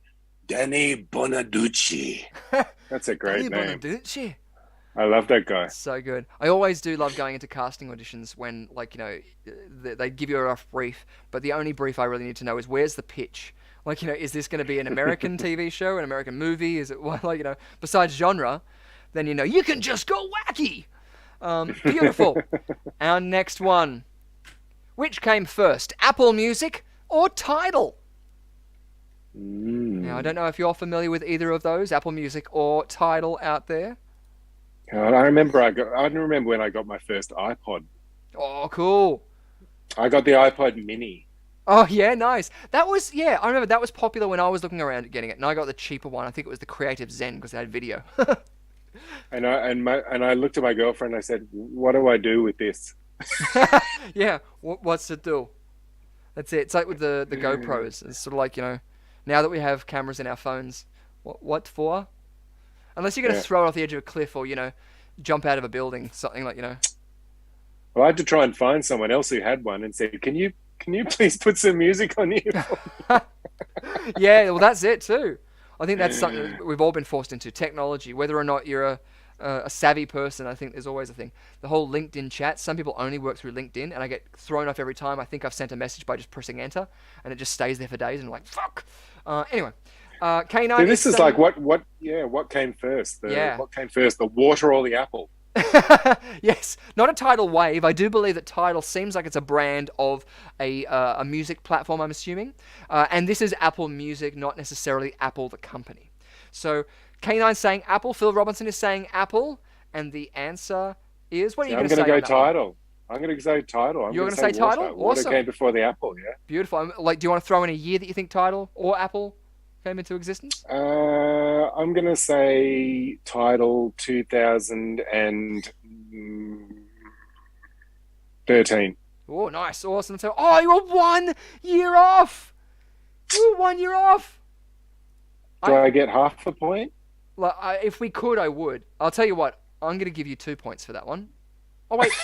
Yeah, no, you're right. That was because I was actually thinking it's probably around 2005 or something. So, yeah. That's another way I like to play it. If I think it's something and I'm wrong, I feel like I should give you another point. So good. Awesome for all of you guys who got it. Rhiannon Elizabeth Irons got it out there. Nicely done. Next one. Chicken or egg? Which came first? Nah. Dolly the cloned sheep or the flavor saver tomato? Dolly. Dolly. Dolly the cloned sheep. Yes, that's right. That's not the magazine. Dolly no. Yeah, not the magazine. Sorry. Yes. So you're going to say Dolly the cloned sheep, and I'll give you an extra point if you can give the year. That looked like a picture that would go with Dolly Doctor. Dolly Doctor. Yeah. I went into the bathroom last night, and you know how sheep are really hairy. Yeah. I had 3 sisters. I know all that. Well, I was even going to say, because the good lead into this one, if you're not too sure, or you've never heard about the Flavor Saver Tomato, what was the story of Dolly the Clone Sheep? What do you know about Dolly the Clone Sheep? Oh, I know all about Dolly. Her real name was Dolencius Sheeparatu. She hailed from, no, I don't really know. But yeah, she was the first animal to get cloned. Yes, good, awesome. First animal to get, actually, technically that's an incorrect statement. She wasn't. I think she was the on third. Geonosis. Yeah, she's the third animal to get cloned. She's the first mammal, I think, to be cloned. Yeah. Right. But that's the only reason I'm saying that is because technically this is a technical connection. So if you don't know what the Flavor Saver Tomato is, it's really interesting. So you're going to say Dolly the Clone Sheep, and what was the year you said? Sorry, Chris? I didn't say a year, but I'm going to go 94. 94 for Dolly the Clone Sheep. Beautiful stuff. Well, let's find out which came first. It was the Flavor Saver Tomato. I was getting the 2 mixed up. Yes, you did, unfortunately. Is that like tobacco? Tobacco. Well, kind of. In a weird way. So what they did with the Flavor Saver Tomato was they got the gene from a salmon. I'm not too sure exactly the genus of it, but a fish. Or, again, if you follow the podcast, there's no such thing as a fish. Obviously, it's not a fish. The salmon is more closely related to the camel or something to that effect, I know, from a genealogical process. But the same thing is, as Phil was alluding to before, the idea that we have tree DNA in our makeup. Our chemical makeup has tree DNA. It's so cool. So from that same perspective, there's certain parts of the genome of the red salmon that work with the tomato. So they were able to get whatever thing from it, the chemical or whatever from this thing, and make it so that the tomato was able to grow, be more hardy. I think it was more frost resistant. It grew in other climates. these sort It of could things. swim upstream. Yes, exactly. Yeah, it would despawn itself. It would swim upstream. It's quite a feat because it would get up there and then it would just plant itself, and everyone who has ever planted a tomato would know how annoying. Like they just come up. There's a whole bunch of bears in Alaska just going, "What is that?" They're just going, "I fucking hate tomatoes. The flavor, the texture." They're one of those people, ladies and gentlemen. Yes. Beautiful. So if you were right out there, it was the Flavor Saver tomato. Beautiful stuff. Our next one, which came first, the Tamagotchi or the Aibo? Do you remember any of the Tamagotchi craze? I do, yeah. I remember. I think one of my sisters like had a bit of a meltdown once because she forgot to feed it. Yeah. And I think she might have got gremlins and Tamagotchi mixed up a little bit. Also, in the Aibo, I don't know it by name, but I've seen the robot dog. Now, the robot dog for me, I don't know if it's a brand name thing or just the robot dog, but I assume because it has its brand name up there, it has to be this specific brand. So, yeah, I don't know if that helps. But I do remember seeing this in a lot of catalogs, a lot of late night TV shows, which, like, they'd come on advertising those sort of things. So, yeah. Yeah, I think, if you ever saw a Tamagotchi and you saw the technology, you'd have to say that was first before a robot dog. Yeah. So you're going to say the Tamagotchis first? What year do you think it could be? I'm going to say early 90s, 91. Maybe I'm going a bit early. I remember the forerunner to the Aibo. That was those little things in markets that used to go and then like crawl forward and then do a backflip or something. Yeah, I loved those things. Loved it. Awesome. So what was the year that you said? See, I said early 90s. I said 91 maybe. Awesome. Okay, so 91 you're saying, and that was the Tamagotchi, was it? Yeah. Awesome. Let's have a look. Tamagotchi 1996. You did say the 90s. Way early. So I'll give you 2 points for that. 90s. Nice. Yeah, I'll give you 2 points for that. So you can see that you're now on 5. I'm on 3. I'm just trying to think, what did I have in 91 that I mistook for a Tamagotchi? No, that's probably a condom. Yeah, I was honestly thinking early 90s too. But that's it. I would have, for some reason, been thinking 97 or even 93 for the Aibo, but I would have been completely wrong about that too. So the more fun ensues. Awesome. Our next one. We only got 5 of these, so we'll find out. I think this is our last one. So which came first? Ooh. The Cat in the Hat or How the Grinch Stole Christmas? Obviously, this is an elaborate thing. You could say maybe that this is a horror film to you. I'm sure that there's definitely horrific elements I remember from The Cat in the Hat.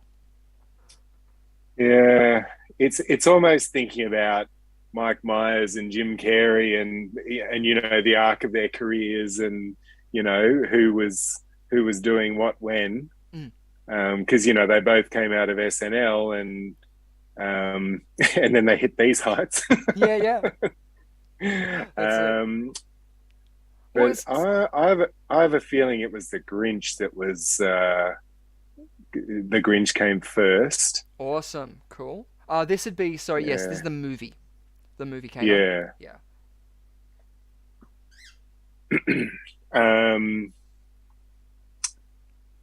I think Mike Myers had sort of gone through all the Shrek stuff and Austin Powers, and this was, I don't know, I think this was one of the last things he did before he sort of fell off the radar. Yeah. Awesome. So which ones are you going to say? Yeah, so I'm going to say Grinch. Awesome. The Grinch Stole Christmas. And what year, roughly? I'll give it to you. Oh, wow. Lockdown, the years, just the days, the hours just roll into each other. Yeah, that's right. Let's just go. Let's see if you're right. How the Grinch Stole Christmas. Is it the Riddler? I'm going to go 99. 1999. Let's find out. Vaboomfa. Oh, 1 year off. I'll give you the point for that. So another 2 points for you for getting How the Grinch Stole Christmas. The year 2000. The Cat in the Hat came out in 2004. Yay! Awesome stuff. Though that was the game of chicken or egg. So hopefully you enjoyed that one. And we do have a whole bunch of more that can play after that one. So yay! And I'll have to make a stinger for that one because at the moment all we've got is this. which is still fun. A squeaker. A squeaker, exactly. Yeah, now it has the sound effect. I had a lot of problems with trying to make sure it was going to work over the thing, but now that we're sharing audio, you can hear everything. It's picturesque. It's good. Beautiful. Okie doke. Let's spin the wheel one more time. I've lost count of what we're doing. We've got one more game. Yeah, why don't we just go straight? Not our quiz. Not our quiz. I clicked the wrong button. I need to get another mouse. I really do. Let's go straight into our pop quiz with hot shots. So let's get our question from Belle Delia and Valentino Del Toro.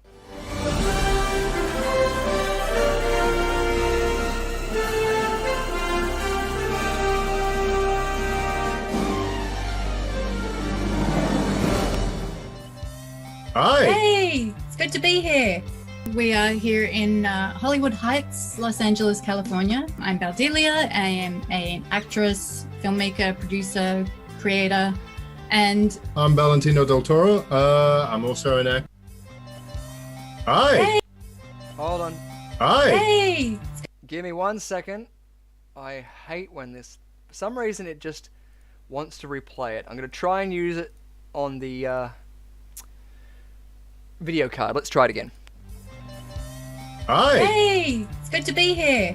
We are here in Hollywood Heights, Los Angeles, California. I'm Baldelia. I am an actress, filmmaker, producer, creator, and... I'm Valentino Del Toro. I'm also an actor. You may know me from commercials here in Los Angeles. But no, we're excited to jump in and join this quiz, and we actually do have some questions for you.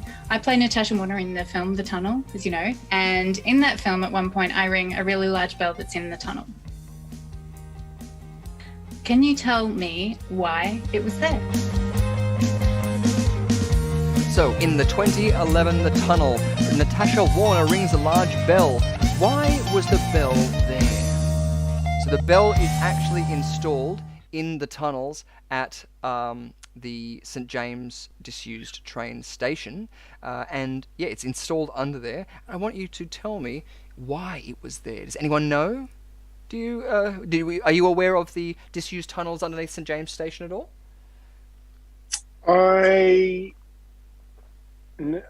No, like I know that, that's one of the ones on the City Circle line, isn't it? Yeah. So that's the one. It's just near Hyde Park. Yeah, it's at the top of the closest to the harbour, and it's just below the St James Church. Is it something railway related, or is it something more like emergency related? That's where your mind goes directly. Yeah, exactly. I instantly thought like that. We've already got Phil Robertson saying air raid, because at one point it was used as an air raid shelter, just like the tunnels at underneath Luna Park, not underneath, in the wall of Luna Park. But imagine if people just hid in the face. Yeah, yeah. The air raid, and they're just At Halloween, when they have that thing, they just jump off and. No, it's cut into the sandstone in the walls, and they now keep the different things in there. But it was used as an air raid shelter for a while there. Luckily, they didn't end up having to. They were evacuated into there, but they never ended up having to use it whilst the time of actual air raids happening.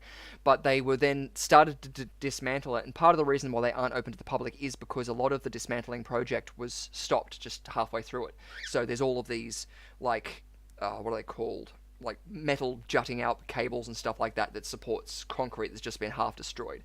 So it's very dangerous to go down there, and obviously so many other reasons. So even though it was used for that, there were many different productions that have used it underneath there. So no, this is a I want to say a radio reference. Is it kaiju related? Was when there was a kaiju attacking Sydney? That's when they just rang that? Well, that would fall under that sort of air raid sort of idea, I'm sure. Yeah, there's a gigantic Mothra in the sky, so we need to get underground. That makes sense. Oh, no. Oh, they would have passed there on the Mardi Gras, wouldn't they?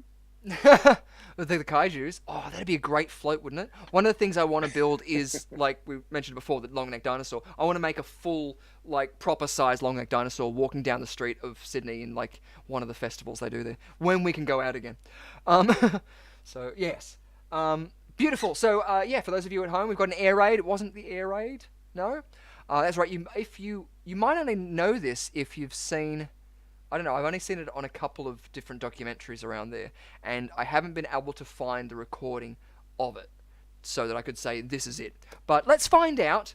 Let's find out what it is.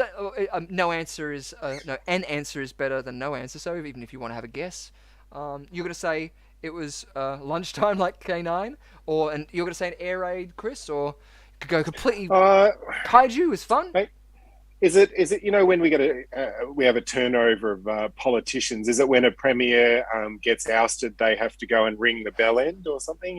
That's that sounds so odd, doesn't it? The biggest bell end in the state. That's great. That's fantastic. It's sort of like that Simpsons reference with the boot. The way they say it. That I feel like we should get a hashtag going so that's for the new when they're sworn in as premier or something like that. They have to go down there and Well, let's find out back with our fantastic people over at Pop Quiz with Hot Shots, Belle and Val, and see what the answer is.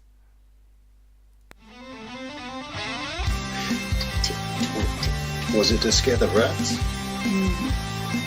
No. Was it to... the lunch bell? No. Lunch is ready!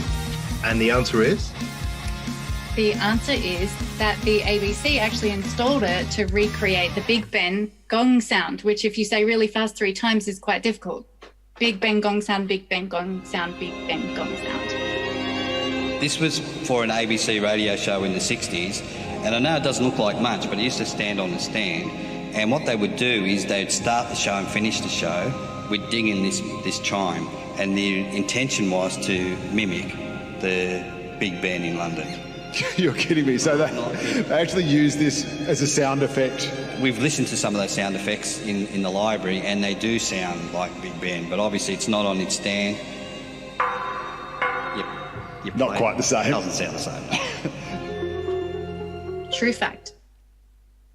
Nice. Beautiful. Awesome. So yeah, there you have it. It was used for an ABC.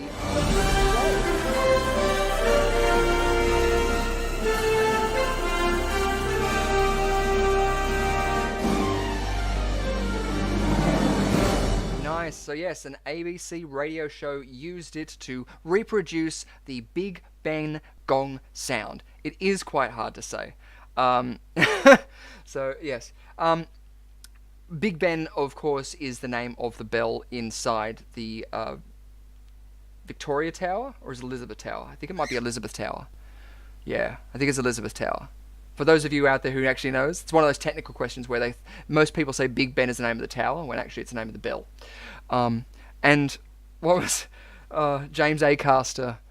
He named the bell the clock. So yeah, anyone who knows the name of the clock, you can tell me what that name is as well. Beautiful. So unfortunately, no points there. So I got the point for that one because that's unfortunate. But yeah, it's interesting. The more you know, isn't it?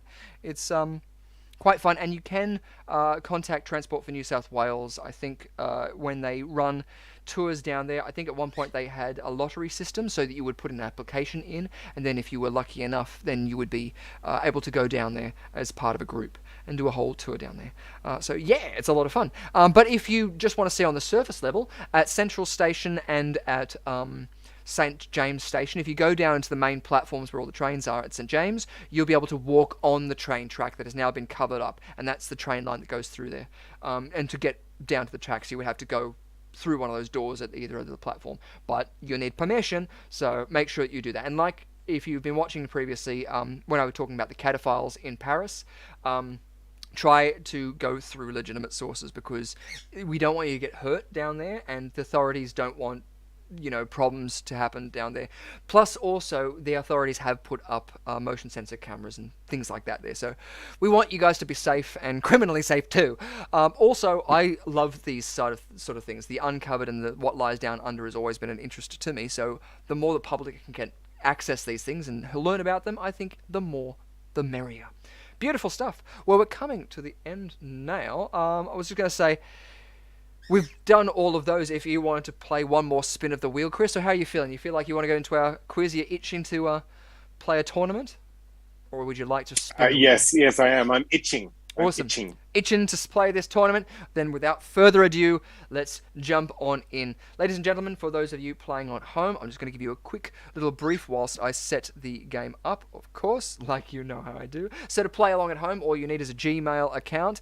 I'm not too sure if you actually legitimately do need a Gmail account, because now that YouTube is all-encompassing, as long as you've got an email, it will work. But to play along at home, you have to subscribe and then enter in the correct answer into the chat just next to us over there.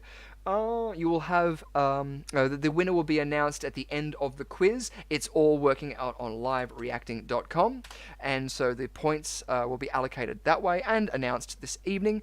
If you are our winner, then you will have 5 working days to send us an email in which we will give you a code word that you will then have to put into the comments section of the video underneath. And then that will confirm that you are not one of the body snatchers, that you are who you say you are, and we will then send you an email out again with the link to the discount code or the gift certificates, whatever it might be. And then you must go down to St. James Station, ring that bell, and you will get the prize. Exactly. Having said that, if you are wanting to ring a bell, please do feel free to subscribe and ring that bell so that you can be notified at any time when the Quiz Arena is going live and any little things that we're going to be dropping out there. You might be seeing our games dropping out every so often. Irregular schedules be irregular, but I'm going to try and get those up a bit more regularly out there. So yes, our prize sponsor this week is Escape Tabletop Games, which is going to be offering 1 base game of Psycho Killer card game for you guys to play at home with your friends. So that's going to be fun for you guys. We've also got Mr. Hardy looming in the screen. Oh no, it's that guy again. Psycho. Exactly, Psycho Killer card game from our friends at I'm practicing for Trick or Treat. Yes, that's it. We're trying to think of some sort of event. We do have an escape room that we do want to play. So, depending on how things go and whether or not it's going to be one that we can do in real life, in person, that would be great. Or it's going to be one that we can do online with all you guys interacting. We would love to have your help as we play through.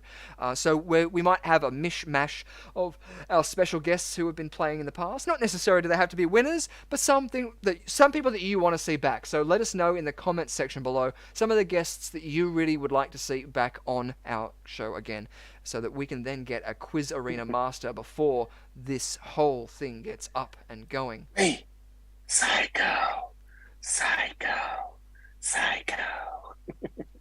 Hit this guy. That's all right. I'm loving it. So, of course, get amongst that. We'll start the quiz now. I think I've said everything, but if not, all our terms and conditions are underneath in the description. So that'll be able to give you all of this information that you really could desire, I guess, whilst we bring back here. Is there anything else that you would like to shout out to and let people know? Anything, Chris, before we start our quiz? No, well, maybe just anyone with kids. If their school doesn't have Healthy Harold come, then ask them why not, and we'll be there in a second. Perfect. Yes, absolutely. Get amongst that. It's something that I definitely cherish from my childhood, and yes, it's always a lot of fun. So definitely hit up amongst that, because you'll have an amazing performer with you, an amazing puppeteer. You've seen a little bit of Fraggle work with it. Already giving us a plug for our sponsor, so I'm sure they're going to be very happy with that. Thank you.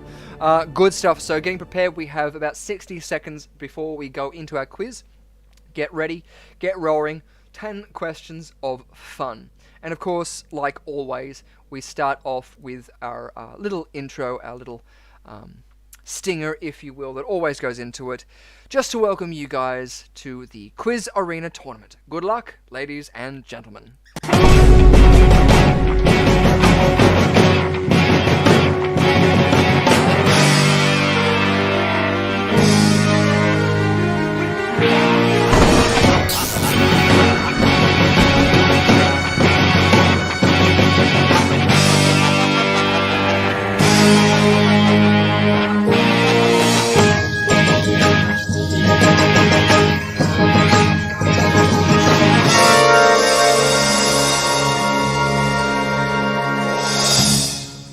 Nicely done. So we've got 5 seconds before we go into our first question.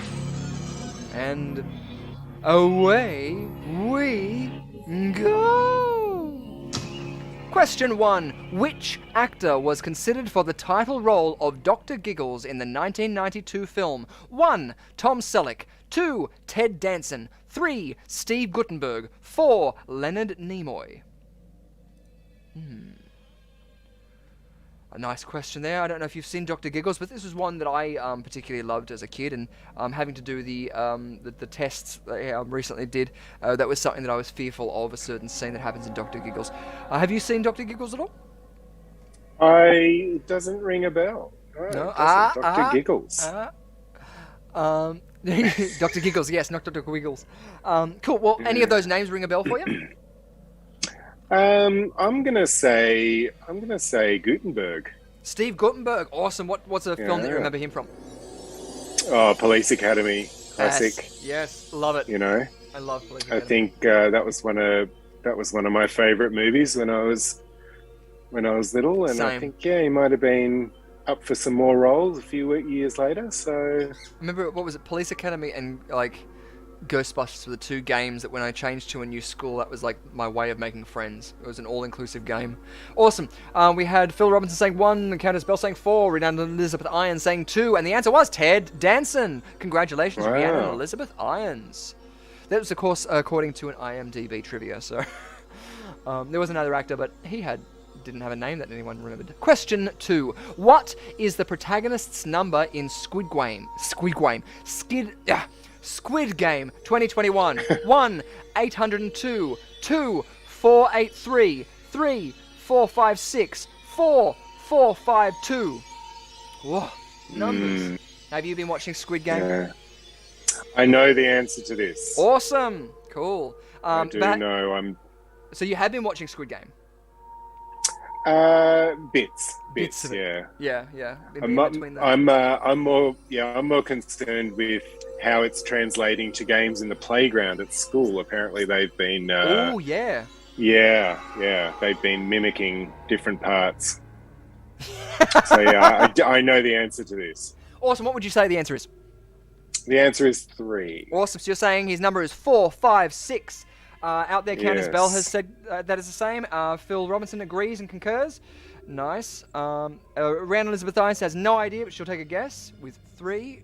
And all of you are correct. Nicely done. Very, very well done there. Originally, I was going to say what was the winning cookie, but then I remembered that it wasn't as in, you got to win the round. And so it was going to be the umbrella. It was going to be that. But yeah, it's a lot of fun, isn't it? I saw, a review for that before I watched it, so I was sort of like, oh, I know what happens, but yeah. Next question. What was the title of the book by Joan Lindsay that was adapted into the classic Australian film The Picnic at Hanging Rock from 1975? 1. What we see and what we seem are but a dream. 2. The Day of St. Valentine's, 3. St. Valentine's Picnic. 4. A Dream Within a Dream. So, classic Australian question. This is a book, so this is about the book. What was the title of the original book? Because I personally love these. Somewhere in Time is a film that I love. It's a romantic film with Christopher Reeve and Jane Seymour. And that was originally released. Bid Time Return was the name of the book. And I love both of those names, but Richard Matheson, re-released the book under the name of Somewhere in Time because he thought it had a better ring to it. I don't know. I kind of like it both. So, were you flying on any particular vibe of this? I definitely don't know the answer, so I was gonna say. Are you familiar? Do you know what time of year it takes place? The story? I don't know. Well, it takes place on St. Valentine's Day. And incidentally enough, they started filming on St. Valentine's Day. So it was the day of St. Valentine, yes. And Valentine's Day actually kicked off from a soldier in America who wrote a letter praising St. Valentine to his beloved Sarah, in which he said, will you be my Valentine? And that was the first time it was sort of done. I don't know, that's not necessarily... I'm sure someone else can tell me they find another letter, but yeah, more facts. The 1963 film Horror borrows elements from the stories of Edgar Allan Poe, The Fall from the House of Usher, A Tale of the Ragged Mountains, and 1. A Man of the Crowd, 2, The Imp of the Perverse, 3, The Black Cat, or 4, Some Words with a Mummy? So this is an Edgar Allan Poe question. A bit more literal questions, I think we're getting this week. So, yes. So, Nevermore. Yeah, this film, 1963 horror, is in public domain. It was an American film, but it's that way inclined so much so that it's yeah. It was done in 63, so it shouldn't be out of copyright yet, but it is because obviously they deem it not that important. But are you familiar with any of Edgar Allan Poe's stories there? All of these are Edgar Allan Poe stories. Yeah, I'm going to say number 2, I think. Number 2, The Imp of the Perverse. Yeah. Such a cool title. Yeah. I love The Black it is, Cat isn't it? as well. It's a huge story. I haven't seen The Man of the Crowd either, but it was Some Words with a Mummy. Some Words with a Mummy. I'm sorry, ladies and gentlemen. I'm very cruel. Because that's exactly what I would have done. That's why I didn't choose the answer to be House from the Fall of Usher. Beautiful. Awesome. Our next question. The character who designed and built the Hotel Cortez, James Patrick March, from the American Horror Story Season 5 in 2015, was loosely based on which real-life serial killer? 1. The Zodiac Killer. 2. John Wayne Gacy. 3. Jeffrey Lionel Dahmer. 4. Henry Howard Holmes. So for those of you who have played along before, you may have known that I might have dropped hints from that. Anyone who knows me definitely knows who this is. Or at least is more inclined, hopefully, to think of this. This would be his alias as well. Oh, that doesn't help. Oh, that it might help too much. So it's not his original name. Any of these ring a bell for you? Are you up on your serial killer knowledge? Oh, yeah, no, I was leaning towards Dahmer. Nice, Jeffrey Dahmer. Cool. Obviously, John Wayne Gacy was the clown killer, had boys under his floorboards. The Zodiac Killer has recently come out with some more forensic investigations in which they think they've broken the code, and they think they could potentially have some suspects. Yes, thank you very much, Rhiannon of the Lions. Herman Webster Mudgett. Yes.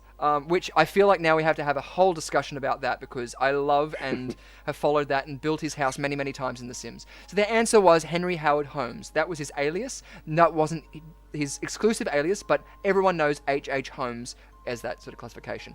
I wish we didn't have a time limit. I can go more into it. But what did screenwriter David Seltzer, The Omen, 1976, originally planned to name his Antichrist Damien before his wife convinced him to reconsider? 1. Dylan. 2. Domlin. 3. Daniel. 4. Damon. Awesome. So yeah, it ended up being Damien, but he wanted to make it this name, this other name. What was it? It was the name of a bully he had in high school. Or, I don't know if it was high school, in school. A schoolyard bully. I reckon, if she considered him, like if she convinced him to reconsider, it might have, picked that guy too easily. So I'm going to say something unique, like Domlin. Domlin. Nice. Yeah, I'm going to say Domlin. Cool. No, it's like a strange name because, like, even though I don't know if there's any spelling of the name Damon that way. I feel like I have seen that.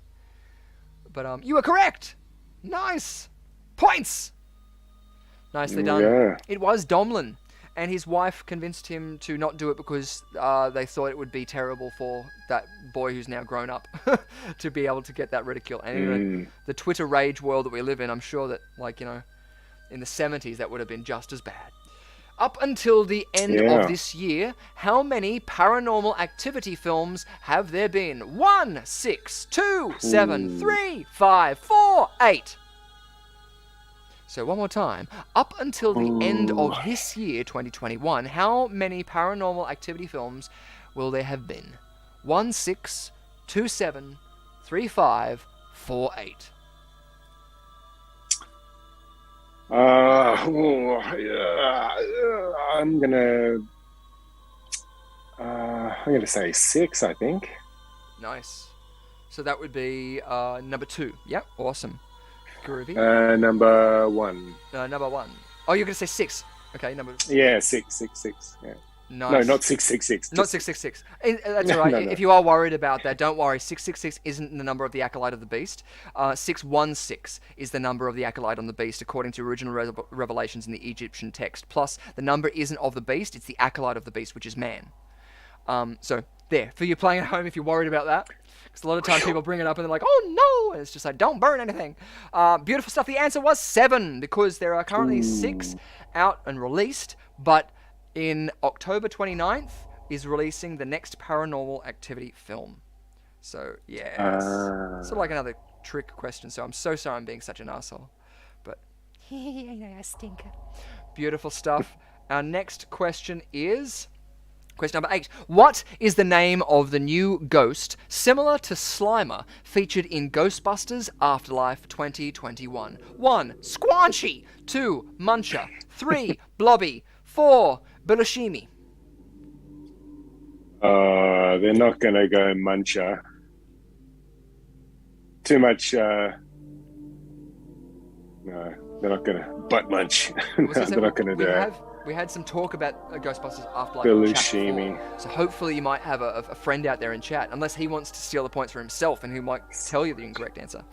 But Slimer. I'm going to go Blobby, I reckon. No, Mr. Blobby, they can't do that. Was it Blobby? It was an English... Mr. Blobby, yeah. Yeah, no, terrifying. No, that no, noise. we're not going to do that. Do you know the Bulashimi reference? Jim Belushi. Yeah? And John Belushi? Yeah, I don't think they do that. Well, originally the character of Slimer was based on John Belushi. So that's why I put that in there. And then I loved it that it came out like sashimi. And do you know Squanchy? No? Oh, they are going to go Muncher. Yeah, they went Muncher. Everyone was right. You got that right. Nicely done. I didn't think they'd do that. For those of you Beavis and Butthead there. Yeah. Squanchy was, or is, the character from Rick and Morty. Where squanch is like it's a verb, it's a noun, it's everything, but you just insert it and it makes sense. Anyway, penultimate question. What is the demise of the large man in the Hungarian horror film Taxidermia in 2006? 1. By train. 2. Defenestration. 3. Decapitation. 4. Cats. So, Taxidermia. A film, I don't know, I guess it's... I don't know. I don't want to say gore because I didn't get a gore effect from it. I didn't get a hostile sort of thing from it. It's an interesting film. But the reason why I bring up the whole gore thing is because it's a bit in your face and subject matter of, but it's really interesting. If it's taxidermy, I'm gonna go an animal one. I'm gonna go cats. Nice. Awesome. Defenestration, do you know what that is? No. Think oh no, it didn't actually happen, but Rasputin was defenestrated. The nanny in The Omen, she kind of defenestrated herself. She hanged herself as well, but she defenestrated. She jumped out of a window, or was thrown out of a window. Decapitation, of course, is another reference to the film. The answer, of course, was cats. Nicely done, Mr. Hardy. There we go. You know, like, the last image of that is well, it's... I don't want to say great, but it's very interesting. It's a good film. I liked it. Our last question. What is often touted as the quintessential Sam Raimi Easter egg? 1. 1973 Oldsmobile Delta 88. 2. 1973 Dodge Charger. 3. 1973 Datsun 24 OZ. 4. 1973 Chevrolet Monte Carlo. So another car question. We had this when we had Rachel Wiggins on, because we asked the question about what was Mick Taylor's car, and luckily enough it was a Ford, his one. It was an Australian car, so I was happy about that. But this one, I don't know, it's in a lot of his films. It's in Spider-Man, it's in Evil Dead, I'm pretty sure it's in Drag Me to Hell. It's in a lot of films. I don't know, I'm not a big car dude, but I'm going to say number 2. You're going to say 2, the Dodge Charger? Yeah. Nice. Yeah. Well, then I'll get the point. Beautifully done. I wouldn't have known this again. The reason why I put all the 1973 models in there was because I thought someone might have known. I know it's a 1973 car or something like that. So it was the 1973 Oldsmobile Delta 88. And Phil and Rhiannon both got that answer correct. Very, very well done. I liked to end it up because that's going to be a quiz question that the die-hard fans will know. And K9's mother had a 73 Monte Carlo. Oh, sweet! Oh, you get points for that then. Yeah, you get points for The that. biscuit or the car? I don't know. Our winners were, first place, Rhiannon Elizabeth Irons with 6 correct answers. In second place, Countess Bell with 4 correct answers. In third place, Phil Robinson with 4 correct answers. And in fourth place, we have K9 with 2 correct answers. Congratulations, guys.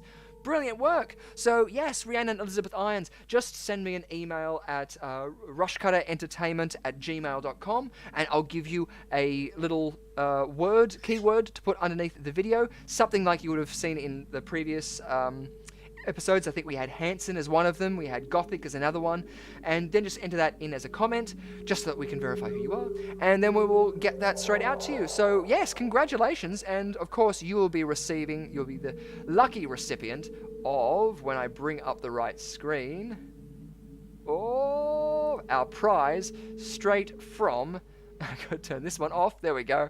Our friends over at Escape Tabletop Gaming's, and you're going to be getting 1 copy of the Psycho Killer card game to play with your friends at those old social events we used to call parties. So congratulations so much, and thank you so much for everybody else playing along at home. We really, really do appreciate everybody in there, and the banter back and forth was a lot of fun.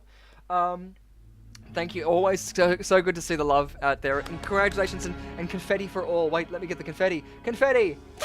Yay! Awesome. Beautiful. So yes, I've said all that I need to say. I think in terms of that, we've also got our own points as well. So if we do look at the Quiz Arena board, it looks like I have got 7 points. What Chris Hardy has got 9 points. So you stole it right back there. Congratulations, mate. You got that clean and square. So very, very well done. Let me just see if I can tee this up. See if I can do this. Yes, beautiful. Good. It's been a lot of fun. I'm going to try and see if I can get some more smoke going on in the background. So yes, you're going to be our recipient for our Psycho Killer card game. Chris is very envious of you. He wanted to be playing that game. He just wants little sensei. Exactly. He's getting annoyed. Well, that's good. Well, we hope to see you again next week. We hope to see everyone out there playing. Bring your superpowers along. I myself have got a particular superpower, which I ended up borrowing from, John Oliver over the week. I've just got to make sure I don't do something stupid like this. Oh, sorry, What's George. wrong with you? I didn't mean to interrupt you. I just was going to do something like this. I didn't mean to click at all. How hard is it not to snap your fingers? It's incredibly hard, but I was wondering something. You know, I got the power to just clap my hands and summon Kermit the Frog anytime I want. Do you think I use it? Well, no, I do not, because I respect Kermit. Yeah, we all respect Kermit, but could you do it now? Please?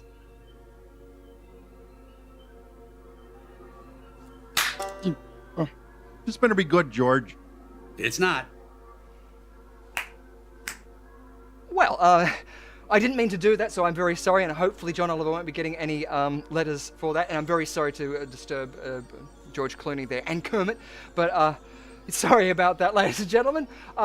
Thank you so much, Chris, for playing tonight, and for your little Fraggle friend joining us there. I can do the same thing with Fraggles. Yeah, well, I'd love to get you back to do a pop quiz with hot shots, in which case, yeah, we'd love to get some of your puppetry skills asking our quiz people out there some questions if you're so inclined for that. It was good fun. Thanks for having me, Rich. Anytime, mate, anytime, and congratulations for winning. Yay! Beautiful stuff. Well, yes, thank you so much to Escape Tabletop Games. Thank you so much for everybody at home for playing along, for your amazing feedback. Please let us know the games that you want to see get played, and I can make sure that we focus on those a little bit more. We're getting ready for Halloween, so let us know what you're doing. Share us some pics and let us know some of the things that you're doing in preparation for Halloween or just spooky in general. And if you have one of our prizes, we would love to see you with your prize sharing the love so that we can share it with our people out there knowing that they got that. So though we didn't get to see them today, I usually do this time just so that I can make sure that I make a little teaser for our next episode. So if you tune in every Thursday, it doesn't have to be every Thursday, but we do it every Thursday. do. But if you want to join us at the Quiz Arena for some movie trivia every Thursday at 7:30 p.m. here on YouTube, you can join myself as Quizmaster as well as fantastic guests like puppeteer Chris Hardy. Say hello, Chris. Hello, Chris. Here at the Quiz Arena, where you can engage with us in 4 rounds of frivolity, and you get the chance to win fantastic prizes. So many fantastic prizes in our Quiz Arena tournament, which you can play along with at home. And if you are going to be so inclined to play games with us like that, you might be lucky enough to play games like Monster Mashups with interesting stingers. Dance!